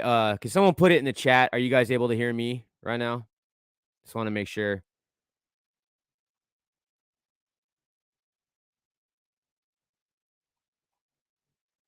Okay. Yeah, so it's Lewis. Okay, they can't hear Lewis. They cannot hear you, Lewis. Anyways, man, I'm gonna open it up. I want to bring everybody up on the panel to discuss this with us. Um, I agree with what Lewis is saying. The one thing I did want to highlight is Scott Jackson made a really good point, and it's something that we've been talking about. Okay, let me go up here and find it again. And I already know this is gonna piss a lot of people off and set some people back. Um, where's it at? Where's it at here? So right here. Scott Jackson said Tua's okay against bum teams, just like last year. We spent $100 million on salaries this year. And what I take away from that point is something that I've been preaching and been saying. I don't understand, and this is where me and Lewis have been saying, it is, look, what I'm going to say about that comment from Scott Jackson and where I'm saying is this is, look, that's correct. You can't spend $100 million in salaries and you can't invest in this team as much as we've put. Look, dude, we went all in. We went 100% all in on Tua. And this is not meant to be any type of shot at Tua at all. I like what Tua did. But look, you did it with this organization and this team did everything in their power to put to put Tua in a successful position with a new coach. They surrounded him with star talent. You got Tyreek Hill, Jalen Waddle, Jalen Phillips, Bradley Chubb, like just everything that they did in this team, not just Tua, but the team. They invested heavily in this team and everything they surrounded Tua with as far as weapons on the offensive side of the ball and protecting him with the O-line with Teron Armstead. You can't have that roster and accept mediocrity. Mediocre is something we cannot be. You've got to make it into the playoffs and you got to win games and you got to win the games that matter most. And I don't want to see us finish with the same record or potentially maybe one more win than we got last year. That to me is unacceptable. So I'm gonna start bringing everybody up. I want to hear you guys' thoughts. Let me know how you feel, man. And everybody is welcome up. I want to see from everybody. I want to hear from everybody. Yeah, see Andres. That's what I'm saying, man. Kahari, good to see you, KP. G, welcome. Alexander, I see you're back, Alex. We got Pete in here too. All right, guys, I'm gonna drop the link for everybody so y'all come chop it up with me. But you kind of know where I'm at, man. I'm sorry, we spent a good 2 hours talking about it. I want to hear everybody's thoughts. I want to hear everybody's thoughts on the Green Bay coming up, where you think we are, kind of your evaluation, whatever you guys want to talk about. The floor is going to be open. Come up on the panel, chop it up. I want to hear everybody's questions, thoughts, however you guys feel. Lay it out for me. Come at me if you disagree with something. Totally cool. We all want to hear it, man. So, look, me and Rabid Dolphin, me and Lewis, we're here for the smoke. So if you guys want it, come up here and give us the smoke. We're here for it. Last thing I'm going to do real quick, too, as we approach the 2-hour mark, I just want to go over this real quick, and I'm going to give you the rundown here. So, again, for everybody watching from the different platforms, I see we have some viewers on Facebook. If you guys are watching from Facebook, Twitch, or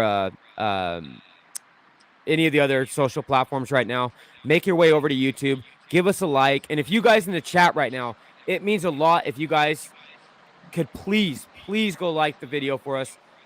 Sub to the channel if you haven't. It helps the channel grow immensely, and it means a lot.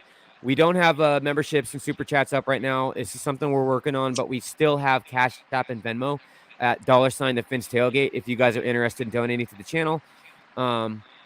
We have El Capitan every other day of the week. He also pops in periodically and other times. Rabid Dolphin, he's working on laying down his permanent schedule and color commentary. You can catch him on Tuesday and Thursdays in the evenings. He's trying to go consistently every morning with an early morning show between 6 and 8 a.m. You have myself, DTA, with the Dolphins Debrief. I'm going to be laying out consistent shorts. I'm going to be doing shows consistently, try to do like a late afternoon show. And then, of course, you have Ali with the Late Night Exhale with Ali on Saturday nights. So if you guys could make your way over and give us a like, it means a lot. All right, I'm going to drop the link. Hey, DTA, can you hear me? Yeah, I can hear you now. You're good, bro. All right. I just want to go back real quick, and you can drop the link and start getting people in here. Yeah. But I wanted to by the way, address... you have I can hear my audio echoing and I don't know if that's from yours or I don't know. yeah, I don't know, man. I don't know what it is. It's all you're good though. I just wanted to address this comment from Jermaine King. How can you say this team isn't getting better after last week? Well, what are we getting better from? 2 losses? Where we looked absolutely horrible? Well, congratulations. Yeah, you're getting better after the performances we had in the San Francisco and the Chargers. But in my opinion, Right. we're not getting better from when we won the 5 straight games. We're not getting better from that. You see, this is the problem right here. People are ready to accept mediocrity. In a loss, we're talking about we got better. Yes, we played better. We played to a loss. Right. It's not hard to play better when you put 2 shit shows on the field. Right. Like, what are we talking about here? Like, I don't get it. I don't know, man. Here you go right here. Here's another one. Miss Pam, again, love you. Lewis, we lost to teams we were supposed to lose to. Why What were that, we supposed? what does that even mean? Yeah, exactly. Why were we so we were supposed to lose to the 49ers? I don't believe that. We were supposed to lose to the Chargers? I don't believe that. Like, what are we talking about here? You know what? It's a goddamn shame that we have to sit here as a Miami Dolphins organization and us being fans of the team. It's a goddamn shame that we even say stuff like that. Why can't we be better? Why can we not be? You guys tell me, why can't we be like the Kansas City Chiefs or the Buffalo Bills and go out and, rock our schedule, finish like 10-3? Why can't we have the ability to beat anybody? Right. Like, what are we again? Why are we DTA, sitting here that's the saying problem. stuff like why are we 100%. Go ahead. settling? Yeah, exactly. We're supposed to lose. Now Why are we settling? lost. Why are we settling and going right? We lost to the teams we were supposed to lose to. What the fuck does that even mean? We're not supposed to lose to any team. If we're supposed to be Super Bowl contenders, if we're supposed to be a team that, again, Exactly. people have told us in our own fan base that we believe in Tua, where we went all in on Tua. What did we go all in for if we're supposed to lose to teams? You think the Buffalo fans are waking up in the morning saying, hey, don't worry, we lost to Miami and Miami, we were supposed to lose to them? That wouldn't even come out of their fucking mouth. You think the 49ers, when we went to San Francisco, the 49ers say, hey, the Dolphins have a better record than us. We have no shot. We're supposed to lose to the Dolphins. No, that's not what Super Bowl contending teams think or say. But that's what we think and say, DTA. And that's the shit that we say. Yeah, 100%, Lewis. And that's the other thing. You can miss me with that shit because if you think for a fucking second, let me put it like this. Do we think, Lewis, do you think the Kansas City Chiefs fan base ever thinks like that? Do you think that that's the mentality they have? Exactly. You know what I'm saying? You get what I'm saying? Like, doesn't make sense to me. Why are we supposed to lose games? And what in any regard, however you mean it? I don't think like why do we have to be that team? Why are we settling for that? Why are we okay? Or some of us, I'm not going to put this on everybody, but why is some of us okay with being mediocre? Yeah, I don't know. I don't get it. I'm tired of it. I'm tired of it. We can be great. This team can be great. This team can compete. And we got to stop thinking like that.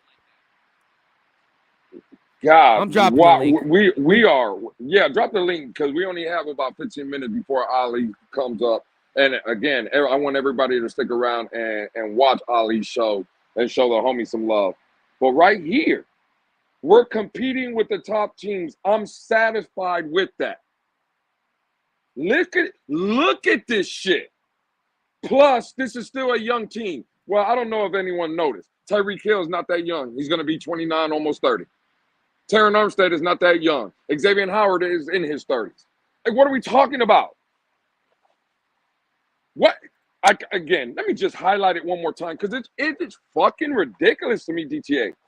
We're competing with the teams, with the top teams. I'm satisfied with that. I'll ask you, KP and Kyle, that just came in. Are you guys satisfied because we're competing with NFL teams? Hell no. No, my hunger Listen. goes much deeper than that. Bro, it's ridiculous. And these are the people that want to come out and say that I'm a hater. That's been the debate we've been having all year with these so-called tuosexuals. They are satisfied with mediocrity and Yeah, they're settling. incremental gains from their quarterback. I was having this debate today with some homies, man. I was telling them, look, yes, Tua has improved in many areas. Yes, he is tougher. Yeah, he's mentally tougher. Yeah, he's competing. But it's also true that that is not good enough. And the other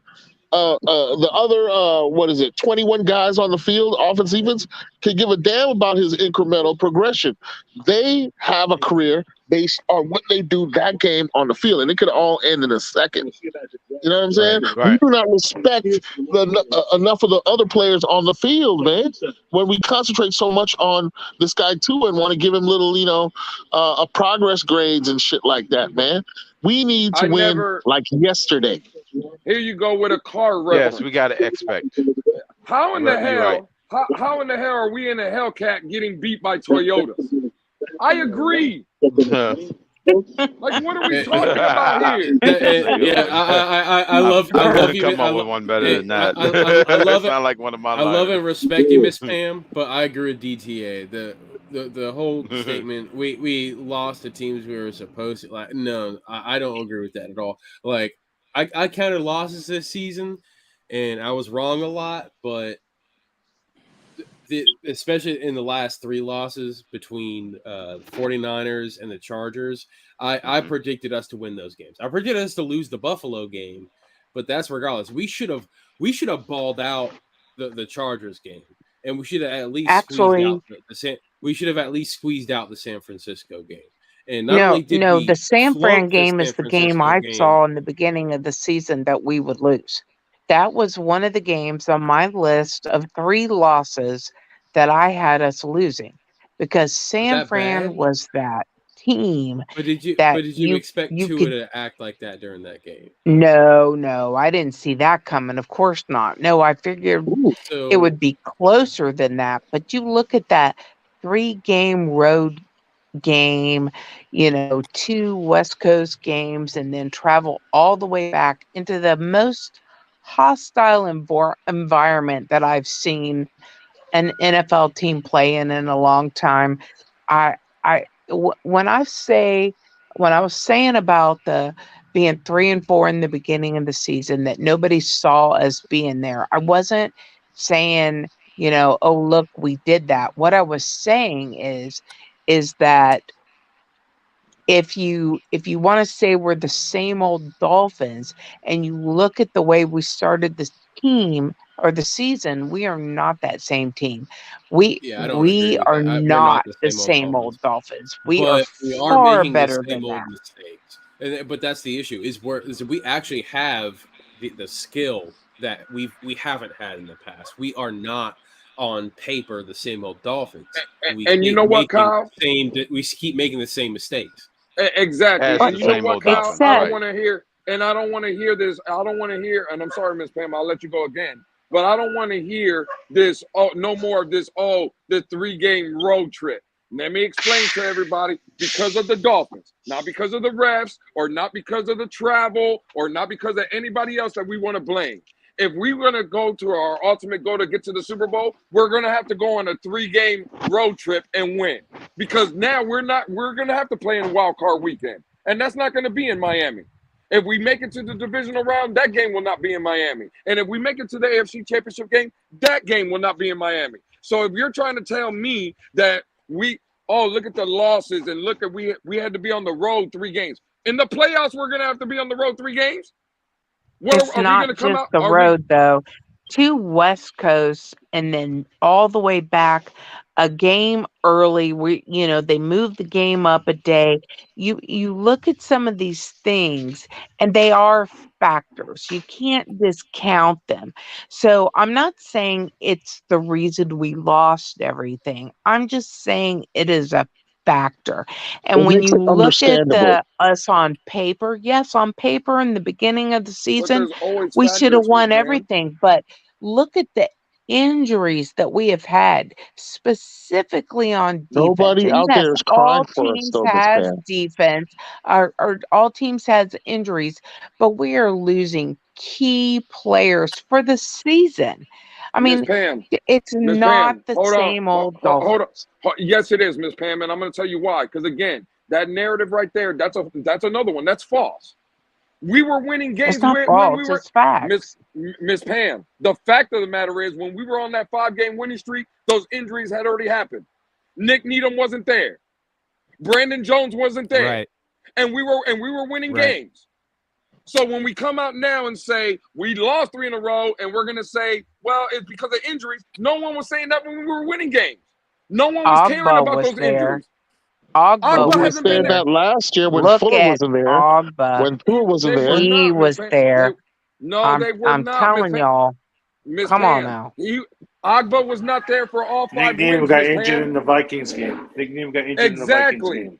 Exactly. We already That's on a losing Needham. streak. That's And Brandon Needham. Jones has been out too, Miss Pam. Again, this is what I'm saying. Well, Okay, Brandon let's say, Jones, Jones has been out too. let's Yeah. say, as far as I'm concerned, I let, don't Jones got even need let, to injured in hear the his Pittsburgh name game. let's again. say, Agba's been But gone for. Miss Pam, listen to what Let's say Agba was there for Lewis's 2 point is. games, I'm listening. right? Let's say Agba was there for 2 wins out of the 5. He wasn't there for the last 3, and nobody was saying nothing because we were winning games. So now that we lose games, again, Miss Pam, I'm not saying this is what you're trying to say, but when I hear things like that, all I hear is Charlie Brown's teacher. Wah. It's Wah, wah, excuses. wah, wah, wah. It's I got you. excuses. I I'm got you. sorry. I know Charlie Brown's teacher, but I'm just saying when you take the God damn. whole picture, take the whole picture. I mean, I'm not saying that we can make excuses for every loss we've had. I'm not saying that. I'm just saying we are not that same old Dolphins team. As somebody that's seen it from beginning till now, I'm just telling you it is different.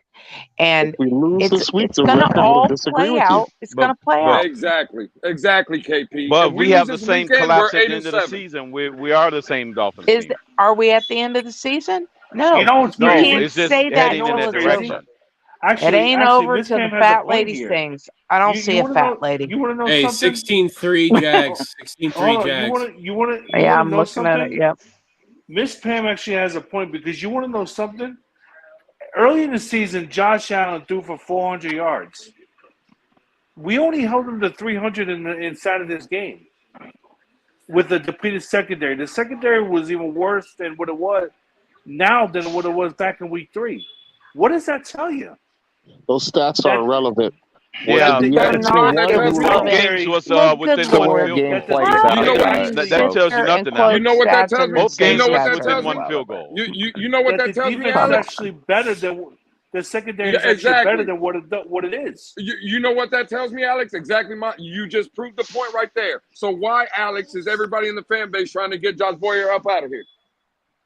Why are we sitting here blaming Josh Boyer? Boom. And from what Alex Boom. just told you, Boom. from week 3, we I held don't think Josh Allen threw for 400 yards, and now we go to Buffalo in worse weather. He throws for less yards, but all the excuses that we hear is, oh, fire Boyer because Boyer don't know what the fuck he's doing. We So were why is on that, the Alex? field a good bit of Thank the you, Lewis. time, though, Lewis. It's Thank you, because Lewis. Offense was on I the have never recency field. called for bias, Boyer's Lewis. That's job. why.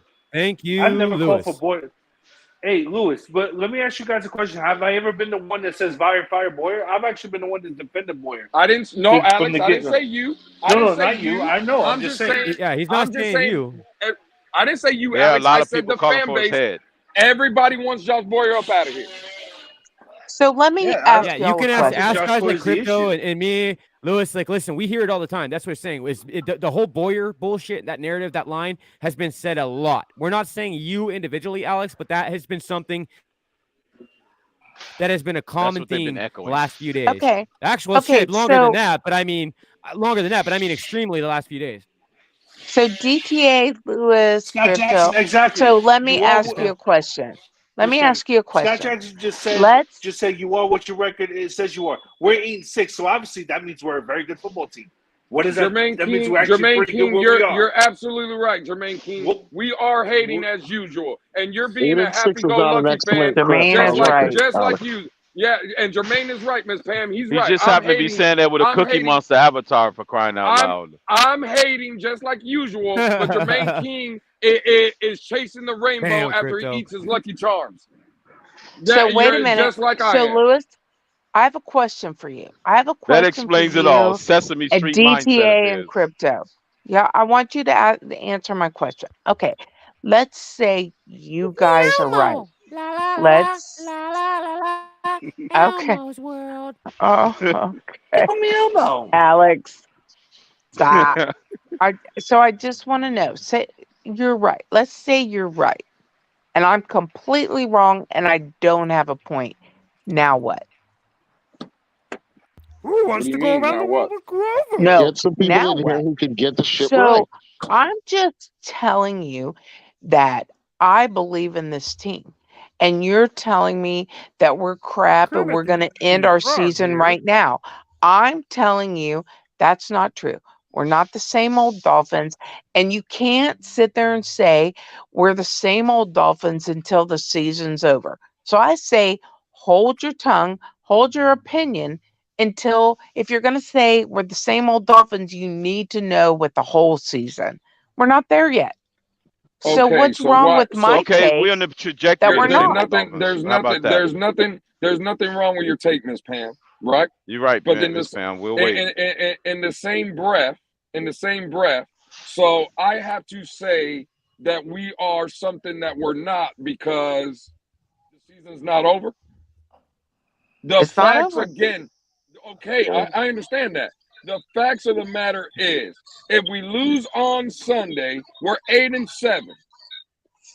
We're not losing Sunday. Well, you have to play the We're game, probably That's not fine. losing. Pam. We probably won't, but saying, if we do, brace for impact.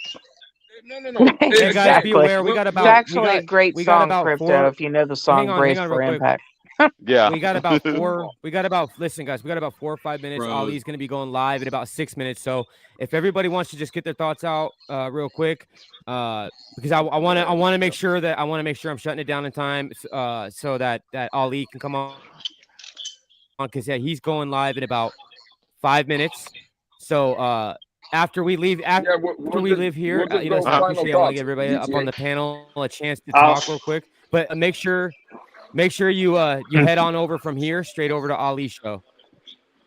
Hey, DTA. Yeah, we're just going to final thought. What's that? We're going to final thought. No, I'm just saying DTA, so we can make sure everybody gets to speak, but we can get it out of here early so we can get to Ali. So whoever's going to speak, just make sure it's your final thought. And we appreciate me and DTA appreciate you coming through, man, for real. So And you got about 30 seconds to wind it up. It means a lot. It means a lot to me. Appreciate it, It means DTA. a lot to me. Yeah, it means a lot to me and Lewis that you guys all come out, man, and show support. It really, really does. Hey, Me and DTA, Lewis man, appreciate it, congratulations, bro. DTA, congrats, bro. And Lewis, congrats too as well, bro. I appreciate it, Alex. You guys definitely have been blessed, by God for, the ability to, have a great family and great support, and of course, great takes as always, bro. I love chopping it up with y'all boys. You guys are awesome, and much love and respect. You guys are my family, my brothers, and love chopping it up with y'all boys. Crypto, Miss Pam, same thing. KP as well. Mark, even though you're a Bills fan, Kyle, you guys are all like family to me, bro. As always. Hey, much love, Mark. Much love, Alexander. Appreciate it, Alex. Appreciate it, Alex. All right, man. Hey, I still need my phone, Alex. I need my phone. Hey, you took Crypto's phone? I don't know about that. It was Alex. But, Alex took my phone. I gotta go get the pregnant wife some chocolate cake. Go find some chocolate cake for her. All right, She well, wants let's You some keep cake. better going. go Listen, get we the got to. chocolate cake All right. right Thanks, now, Alex. Alex. Bye, Alex. Get it. Listen, Hey, guys. we gotta All right. get these I'll go final thoughts next. out I'll quick. go next. So I'll go next. hold Look. on, KP. Hold on, KP. I want Okay. to get Mark because Mark's the Bills fan. I Okay. want to get him in and Gotcha. out real quick. So go ahead, Mark. I just want to wish all of you a Merry Christmas, a Happy Holidays, and health and prosperity for 2023. And have a great night. And thank you for the show. Same to you, Mark. Appreciate it, Thanks, Mark. Mark. All right, Mark. Appreciate you stopping by. Thank you, Mark. We really appreciate you, man. Thank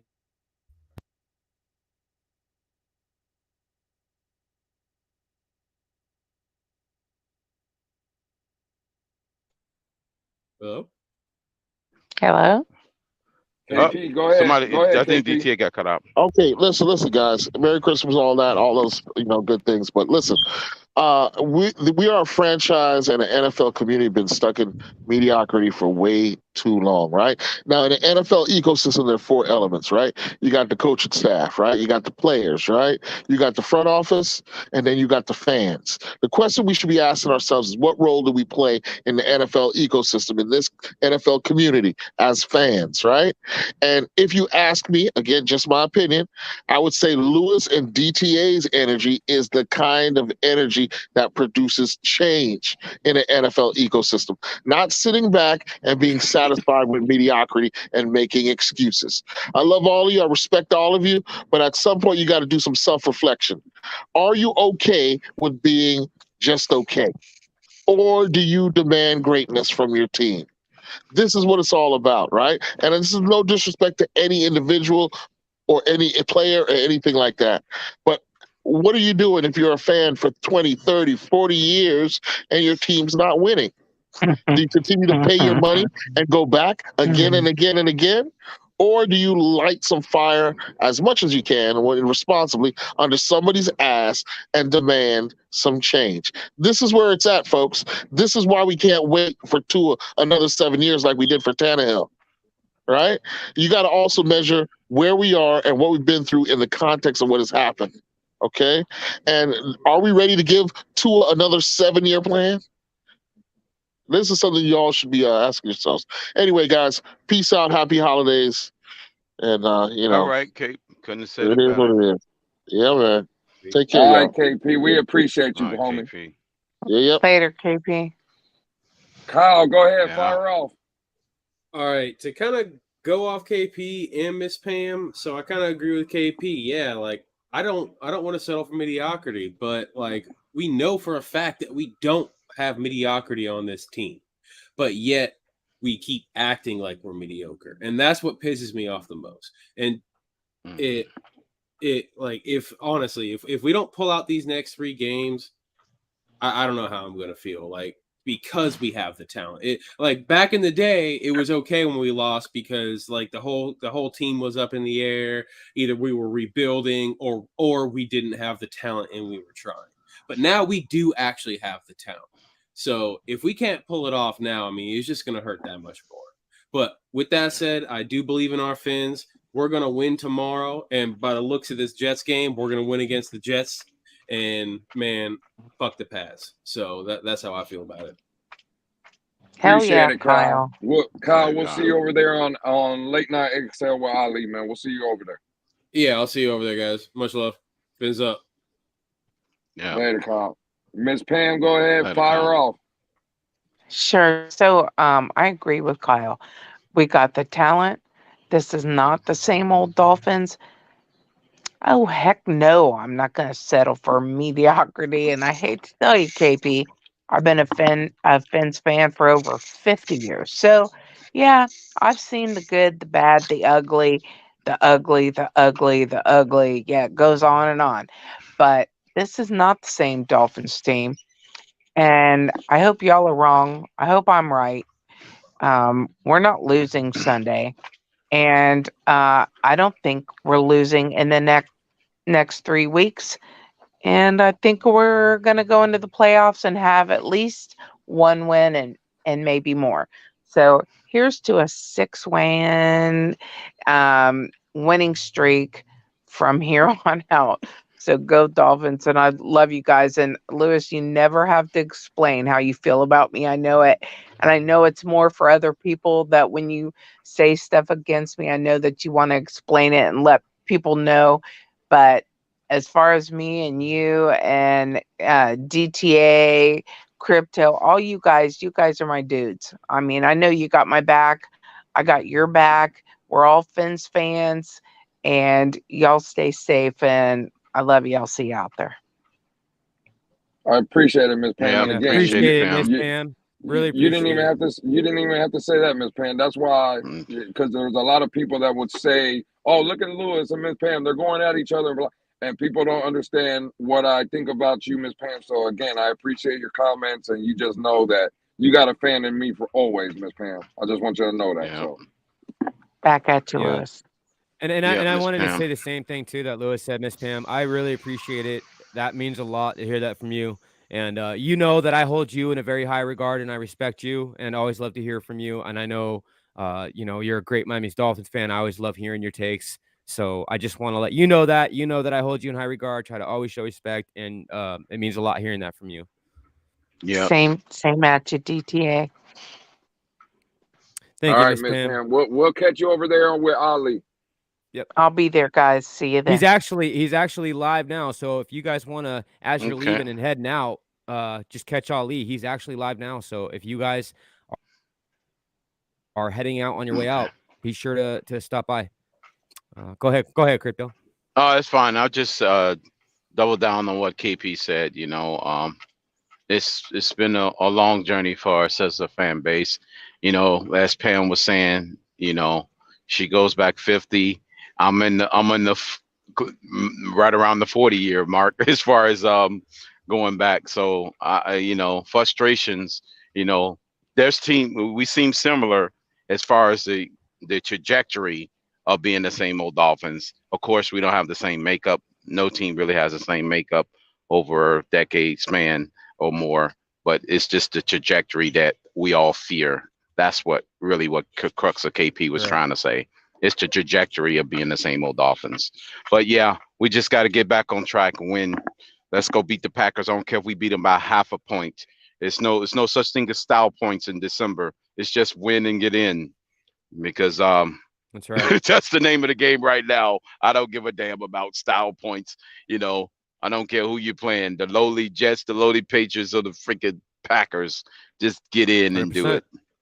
You know, that's what I'm Hey, for. I you gotta appreciate handle it, business DTA at the end of the and day. Lewis for holding down the stream and firing one up for us and allow us to communicate and be a family and chat and congregate together, because nothing's like congregating with your fellow fans, you know, from across the country, you know, whether you're in Washington D.C. or Washington State, you know, down there in Florida, you know, it's good to congregate with the fellow fans. Dubs up, baby. That's that Washington State. That's that dub right there.